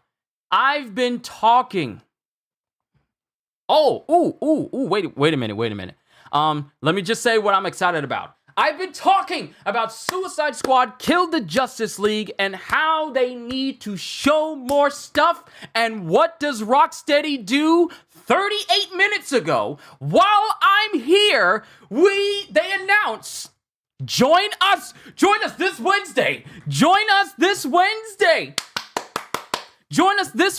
for the first episode of our brand new series, Suicide Squad Insider. In episode 1, Rocksteady will unpack the story and gameplay of Suicide Squad Killed the Justice League. I know what I'm doing Wednesday. We're going to be reacting to this. I'm happy. I am beyond happy. The first amount of information we got ever since they said they were delaying it from May to February is now right in front of us for Wednesday. I'm excited. But let me get back to you guys. Here in chat. Void Panda, you ask, why did I decide to make read-alouds? I'm gonna be honest. When I first started my YouTube channel, I had no idea what I wanted to do. I had no thoughts of, I'm gonna do this for a living, because the thought of me doing a YouTube channel popped up into my head when my dad was talking to me when me and him were on our way home from church one day, and he said, "You know what? If you have a YouTube channel, I hear they make a lot of money." So in my head, I thought, you know what? Let me test it out. So my inspiration for doing read-alouds, which is what I do now, and I enjoy it, and I hope you guys do as well. The inspiration for me doing read-alouds was Roger's Base. He was the very first person I remember watching a reaction. Like, I didn't even know that manga reactions existed. I had no idea. I was I was fresh behind the ears, if you will. I was green in the gills, if you will. But Roger's Base was the very first person who was reading manga that I've seen read manga as like a YouTuber, and I was watching his reactions for a very long time. So I watched him for a while. It wasn't like maybe a couple of days. It was, I want to say, months, maybe even a year, because I didn't really mess with my YouTube channel all that much. But he inspired me. He had no idea who I was. But he inspired me to maybe dabble into doing live readings of manga for myself. And mind you, there's footage of me starting out, me reading One Piece on chapter 863. Chapter 863, I believe, which is the very first chapter of volume 83, which begins Whole Cake Island. I was very fresh to it, had no idea what I was doing. But the more I did it, the more I got used to it, and I started to enjoy it. And then a little while into it, I started to do voices. I started to do voices for characters, and I started to turn what was normally just a regular reaction into like full-on dramatic readings. To the point where I've done it so much over the years that I literally cannot read something aloud, story-wise, without adding voices to the characters. That's how deep in it I am. So, but the asked for the why for too long didn't read is I was inspired by Roger's base, and he inspired me to do what I do right now. And like I said, he has no idea who I am. He said my name a couple of times. He's heard of me, but not to the extent of like seeing what I do all the time, mind you. But he's the one who inspired me to do manga reactions, which then turned into me just doing a whole bunch of sessions where I'm just reading manga like the entirety of Demon Slayer or all of My Hero or basically any other manga series that I do on my channel. He inspired me to get started. And mind you, the video that inspired me where he inspired me had nothing to do with talking about like what do you want to do with your life or anything. He was just reacting to One Piece. But his energy and how much he loved doing it is what inspired me to try it for myself. And now it's my job. And I'm enjoying every single second of it. Oh, Psycho. Well, what was my favorite side missions in Marvel Spider-Man 2 for it's between Help Howard or the Graffiti Trouble? I gotta say the Howard one hit me in the feels far more than I could have ever thought. That helped. That's the side mission that gets me the most in Marvel Spider-Man 2 was Help Howard. I was not expecting to be that emotionally attached to a character to that point where when that mission ended, it ended the way it did. And I was not prepared for it. I was having fun. It was great. And we come back and it's like, oh. So it also doesn't help that we had multiple encounters throughout the other previous Spider-Man games with Howard. So it was like, I was not expecting this for a side mission. So for me, my favorite side mission was Help Howard.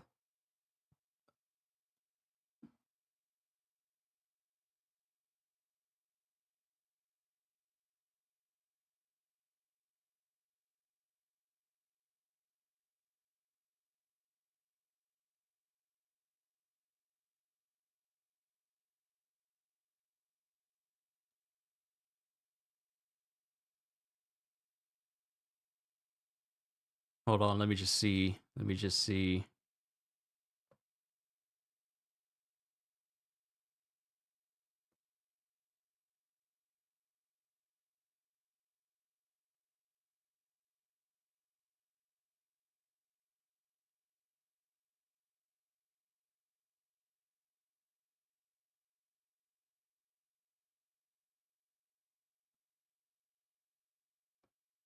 Man, I'm just so excited. Do you think you'll be successful if you started doing YouTube? Absolutely.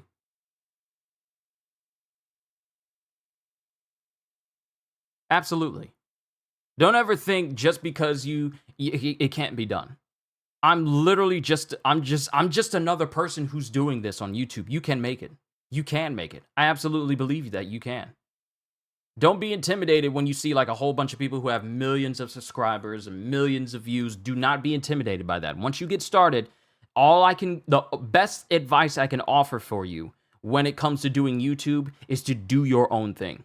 You can be inspired by a lot of people to do your own things. Sure, I was inspired by Roger's Base to do live readings. That's just one section of what I do here. I do games. I do games and live streams and stuff like that. I was inspired from that side by the Rad Brad. He was one of my first YouTubers who I saw playing games. I think one of the first games I saw him play on YouTube was him playing Dead Space 2 back on the PS3. And him always screaming, "Power Node!" anytime he found one, or him throwing chairs and stuff like that. That stuck with me. He inspired me to do game videos for my channel.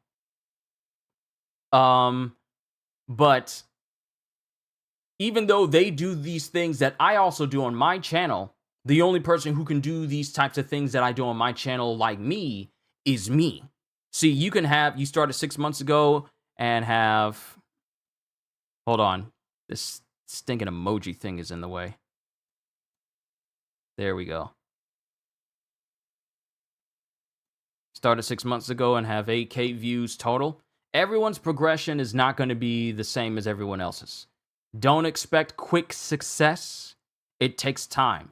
I've been doing this for 10 years, and I want to say like a couple of months ago, my channel's reached over 1 million views, and my subscribers is 2.52. I mean, 4.52. Wow, I was thinking 2.52. That's downsizing. I got more than 4,500 subscribers. But it takes time. It just requires patience. But like I said, my best advice is that just take your time and do what you want to do for your channel. Don't try to copy any big popular trends or trying to go after this one thing that someone else is doing because it's working out for them. That's their success. Just do what you feel comfortable to do. I did it. Even though some people were very vocal about how they didn't like how I was doing my own thing and felt like, well, they're doing this way, so you should do it as well. Then you can get more views. And these people don't even have a channel that's bigger than mine, so, it's kind of odd for people to give you advice on how to run a YouTube channel and their channel is smaller than yours. But it's going to happen, but you just need to be patient with it, but you also need to be determined to see it happen. Like, you got to have that mindset of like, okay, I'm going to make a video and I'm going to keep making them. Sometimes my videos don't reach 1,000 views every single time. I do have that 1 or 2 or maybe even 5 that can get there. But not every single one. Yet I'm not deterred simply because I'm not reaching like that real big, full-time YouTuber numbers. I'm just content. You got so many hate comments. I mean, you got to tune them out. You have to tune them out. The only comments that should, and especially, see, there's such a thing as constructive criticism and then people just being mean. Like, I had comments where people saying like, we want to see the book you're reading. We don't want to see you. Even though I've already stated that I don't show images on this channel simply because copyrights exist and I could get struck at any time, like I was back in February and it just lifted in May, simply because my thumbnail had a logo in it. And they took down my whole video and I had to redo it. So there's a difference between constructive criticism and then just being straight up rude. Learn to tell the difference between the ones who are giving you suggestions that you can benefit from versus comments that are just up there to be rude and mean for the sake of, I'm on the internet, I can just type whatever I want on a keyboard, and if he doesn't like it, well, he's mad and it's his fault. Because there's a lot of people who hide behind a keyboard and get up here and type out the most hateful, most hurtful things because they feel protected because they're behind their screen. You can't see their faces, but they get to say all the most ridiculous nonsense meant to really hurt you to the core of your soul. You gotta know the difference between those two. Only listen to the ones that actually benefit you and not meant to demean you, to deride you, to make you feel lesser than what you are. Those are the ones you delete and you move on. Because trust me, I had some hate comments as well. I even had people call me different types of names that I have blacklisted that you can never say here on this channel, simply because they were either trying to be edgy, or they were just trying to be straight up rude, or I was not conforming to what they wanted me to do. Because at the end of the day, there's only one person who runs this channel. Only one person who runs this channel. And it's me. And don't nobody else get to tell me what to do on this channel. At all. No matter how many comments I see. I run this. But for you, you just got to be careful. And the great thing about it is a lot of people will leave hateful comments because they want to see your reaction. The worst possible thing you can do the best possible thing that you can do to a negative commenter who's just doing it to be rude, but it's incredibly harmful to them, is to never respond. They expect a response, but if you ignore them, that does far more damage to them than you trying to go back and forth with them. It's a whole turn the other cheek, tune it out, ignore them, but it works. Trust me. Trying to respond to every single negative comment that comes your way, it'll just leave you tired. Now me, I'm a smart mouth. I ain't scared of nobody. I'm a smart mouth. I'm gonna get with you. We want to see the book, but we don't want to see you. Well, too bad, because every single read-through I have on this channel is just like that. Never seen that person come back since. An argumentative person can't stand logic, but I'd say all this to say this. It's when you get comments like that, you have to tune them out. You really have to. Because then you'll start worrying like, maybe they're right. Maybe I'm not doing a whole bunch of good things. Maybe my videos aren't as good. But the moment you start centering in on what one person says versus how you feel, like, because for me, if I don't like the stuff that I do, I can't expect anybody else to like it. I'd rather do stuff that I like for people who will also like it. Which is why whenever I do stuff on this channel, it's mainly stuff that I like. And a ton of people who watch what I do on this channel are here because I like to do things that I like. Not simply because I do something they also like, but simply because I'm enjoying it. Because I make stuff enjoyable. So you just gotta, when it comes to that, you just gotta be comfortable in what you're doing, regardless of what anyone else is saying. If you're not harming anybody, if you're not being rude to anybody, if you're just doing stuff because you want to entertain people and have fun with it, they ain't got nothing to say. Because if you're doing it from a good place, from like genuinely from your heart, there's something wrong with them. It's that simple. So yeah, to go back to what you said originally a while back, do I think you will be successful if you started doing YouTube? You gotta have yes, you can, if your heart is in it. If your heart is in it. If you want to be successful, you will do what is necessary to be successful. But if your heart is not into it, then it might be a hobby. But it's going to take a lot of work. It's going to take work. It's going to take time. It's going to take patience. But if you want to be successful, you sure enough can be. The only one stopping you is you.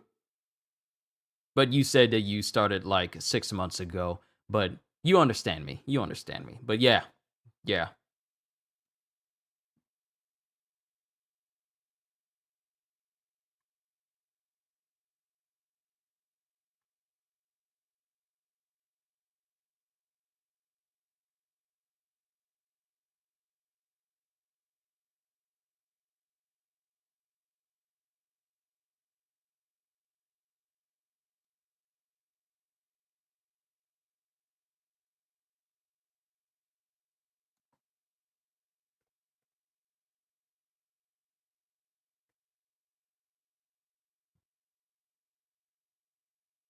Sorry, I was just responding to some comment. Qushu is the man. CJ, you are too kind. You are too kind. But I can only speak the truth. I'm not an expert on YouTube. I've been on here for 10 years, but I'm not an expert. But I will tell you what will help.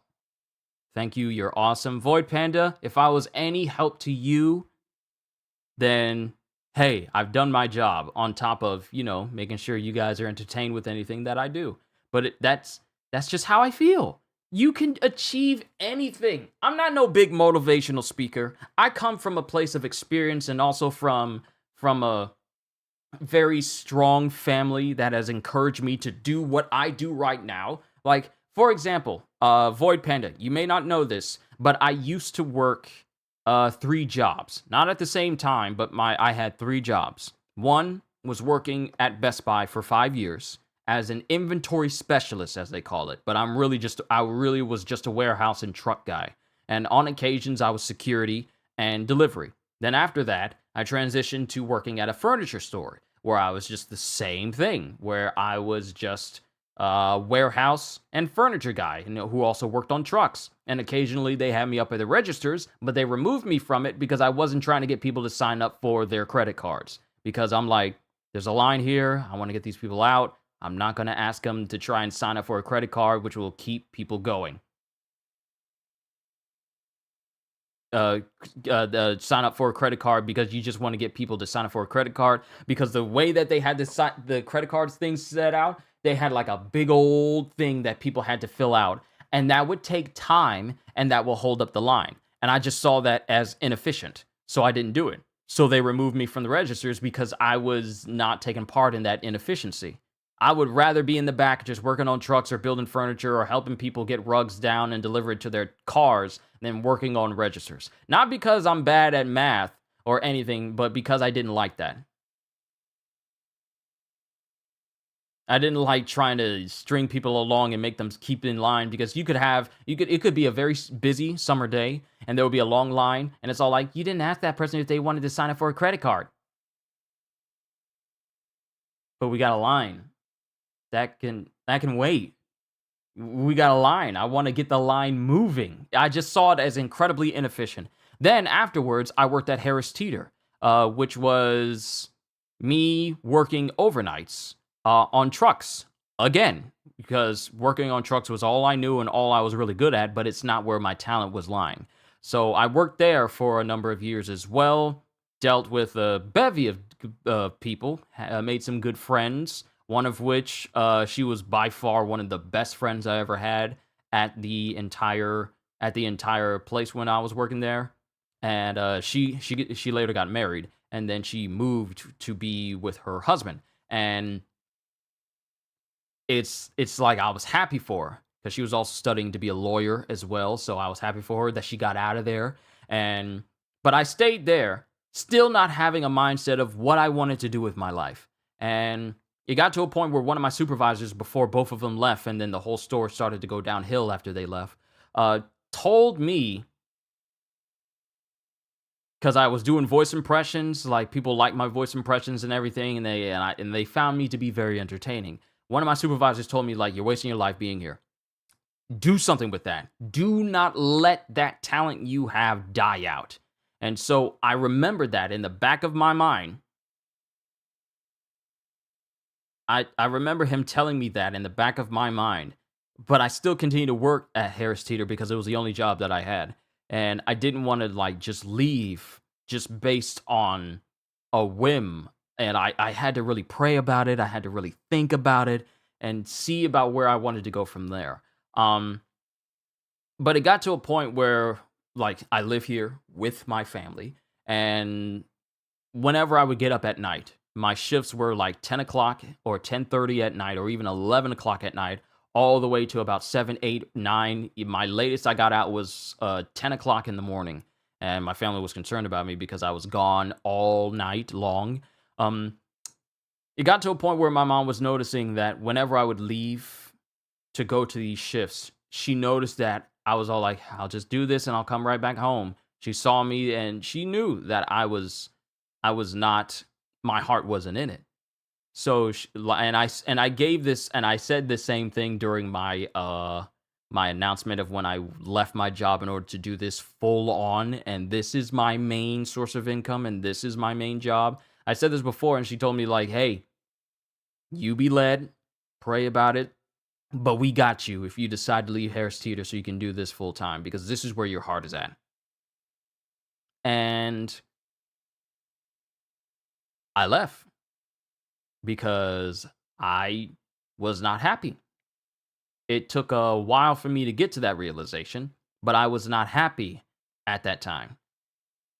And looking back on all that I've been through on the past 10 years, three different jobs across, I want to say 10 years of me working, 5 years at Best Buy, I want to say 2.5 years at Home Goods, and I want to say maybe 2.5 years at Harris Teeter. as well. Um, Give or take like 10 years of me working in retail across 3 different jobs. Looking back, I am happier now than I've ever been working at any one of those jobs. So much more happier. Mentally, I am at a level of peace that I could never get when I was working at my previous jobs, because it was always this thought of like, hey, I'm getting a day off, but this day off is only going to be for one day. And tomorrow I gotta just do everything I need to do in the daytime because then I'm going to be going to work at night.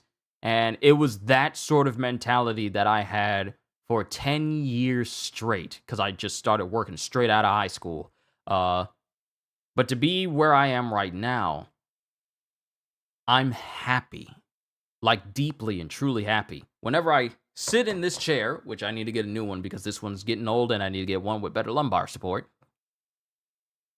I look forward to every day when I get to get up here and do this because this is where my heart is. I get up here and I'm excited whenever I'm adjusting my mic, making sure everything's good, get this light on, get this camera ready.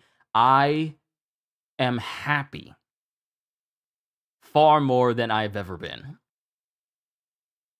And was it a gamble for me to leave a job that guaranteed financial security every week or every other week, depending on the hours that I work?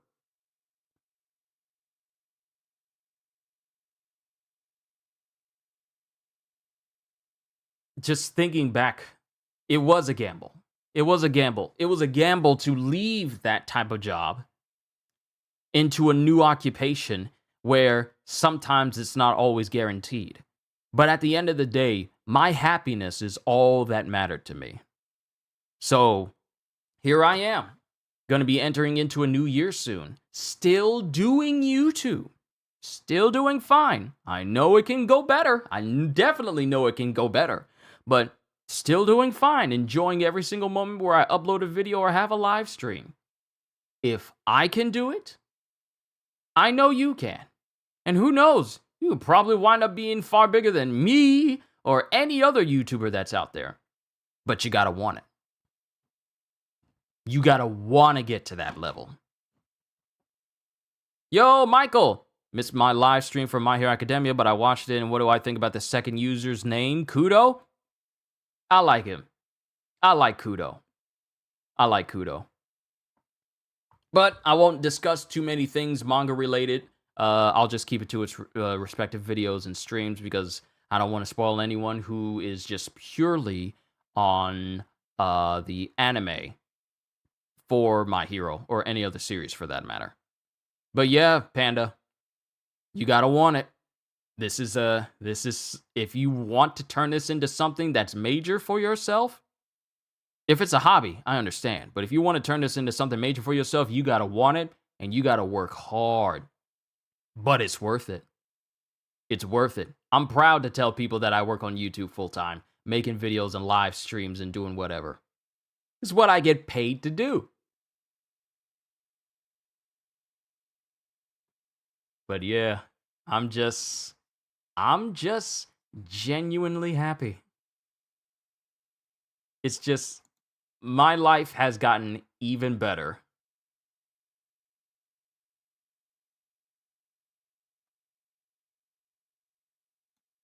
My life has gotten even better purely based off of me going after what I wanted to do with my life.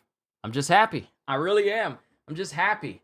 So, now that I have my Q&A, but I also need to put into perspective all the things I'm going to be doing for this channel for the foreseeable future.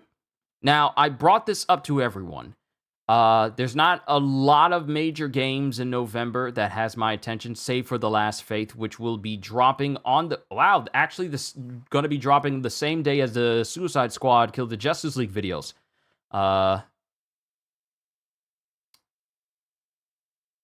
Gonna make a vid, join back. Oh, don't worry, Panda. I may be ending it very soon. Hopefully, what I told you is some good advice for you for what you're going to be doing. But do it with all your heart. hold nothing back. What do I think of Jujutsu Kaisen last week? I can't go into specifics because there are some people that may just be anime only. I can't go into specifics, but I can't wait to see the outcome of the upcoming battle. I'll say that much. Without trying to get into spoilers, I won't. I'll just say, like, I'm interested in between these two specific characters. But going forward, I'll probably just be messing with some other games that I have as well, including one that I said I wasn't going to tell you guys. I'll announce it on Discord and put it in the community tab because it's something that's actually I've been resting on for a long time and I never touched whatsoever, and I feel like it's been way too long since I last did that I feel it will be nice for me to go down that path myself. So not much happening in November for me, save for me messing with a couple of things, me doing this Q&A right now, and then testing out some other things as well. In December is when I start reading Fire Force. So I have 34 volumes, so I will be doing the same thing I did for when I had my One Piece read-through, where I read it every single day, save for Sundays. So that means that me ending my Fire Force read-through will probably end when it's in January, if I skip Sundays, because it has 34 volumes to it. January, I don't know if there's anything in that month that has my intention as well. I'm trying to remember. February, however, will be incredibly busy, because I will be playing Grand Blue Fantasy Relink, which is a game that both me and Gajil have been looking forward to, and of course, Suicide Squad Kill the Justice League, which from the moment I saw the gameplay and it intrigued me, oh right, and the solo leveling anime as well. I'm going to be doing reactions to that too. But that's a game that Kill the Justice League is a game that I've been looking forward to. I know the public discourse on it, and people really just keep bringing up the same points that they complained about the first time over and over again, like we need a refresher course, or as if that's the only thing that's against it, such as the always online thing. I know that's a concern. The whole battle pass thing, I don't think that's much of a big deal unless they charge you money to even open it like Avengers did, but no one's dumb enough to follow in their footsteps. And then, of course, the whole purple weak point things that I really don't think is not a big deal at all, because if people because I was in a conversation with someone saying like, well, if people keep bringing it up, then it's obviously a problem. No, if people keep bringing it up, it's because they can't find anything else to complain about. So purple weak points on enemies, not a big deal in a video game. It helps me find out what's the weak points. Would you rather I just shoot at a tank that has no visible weak points and they are just bullet sponges? We don't want another Gotham Knight situation where enemies are just bullet sponges to the point where you need to set the difficulty to easy to actually feel like you're doing something. So that's a discussion for a whole nother time, but that's on my list as well. Final Fantasy VII Rebirth. It is partially on my list, but I don't know if I'm going to have time for it, because from the gameplay that I've seen of it, it looks like it's going to be massive. What are the other two historical figures as well as the Animal VO videos? Hold on, let me see what you said. Am I familiar with those mostly animal voiceover videos, guys like KRL, Dusty Douglas, Dusty Doves? If you think you do something like that yourself. Oh wait, do you mean those videos where people just put voices on animals and animals are doing different things? I never tried that. Maybe I'll do that one day. Two other historical figures.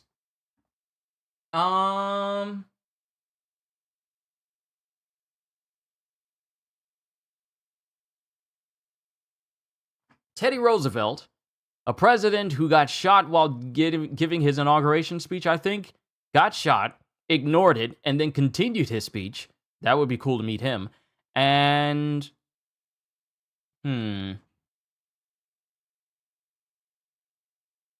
George Washington Carver. Specifically those individuals.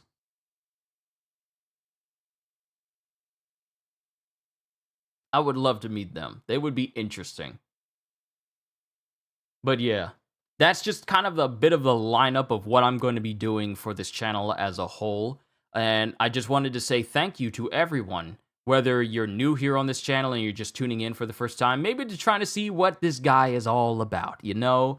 And or maybe you're just like one of my regulars and you're just tuning in like normal. I just want to say thank you to everyone who stops by to watch what I do. It means the world to me. You guys literally help this channel keep going, especially for my members and moderators as well. The support you guys show towards this channel really does help sustain this channel for the better. And I just want to say how grateful I am for all of you. I know I got like a whole bunch of questions. Hopefully I answered all of them. Like I said, I probably wasn't going to do this for too long, but I want to start, like I said, I want to start doing these every year. I want to start doing these every year so we can see where we're at. As far as the channel is concerned, I want to see how people feel about the stuff that I do on this channel and me being able to answer any questions for you. So like I said, I'm probably going to do this every year, probably once every year, near the end of every year, either in November or December.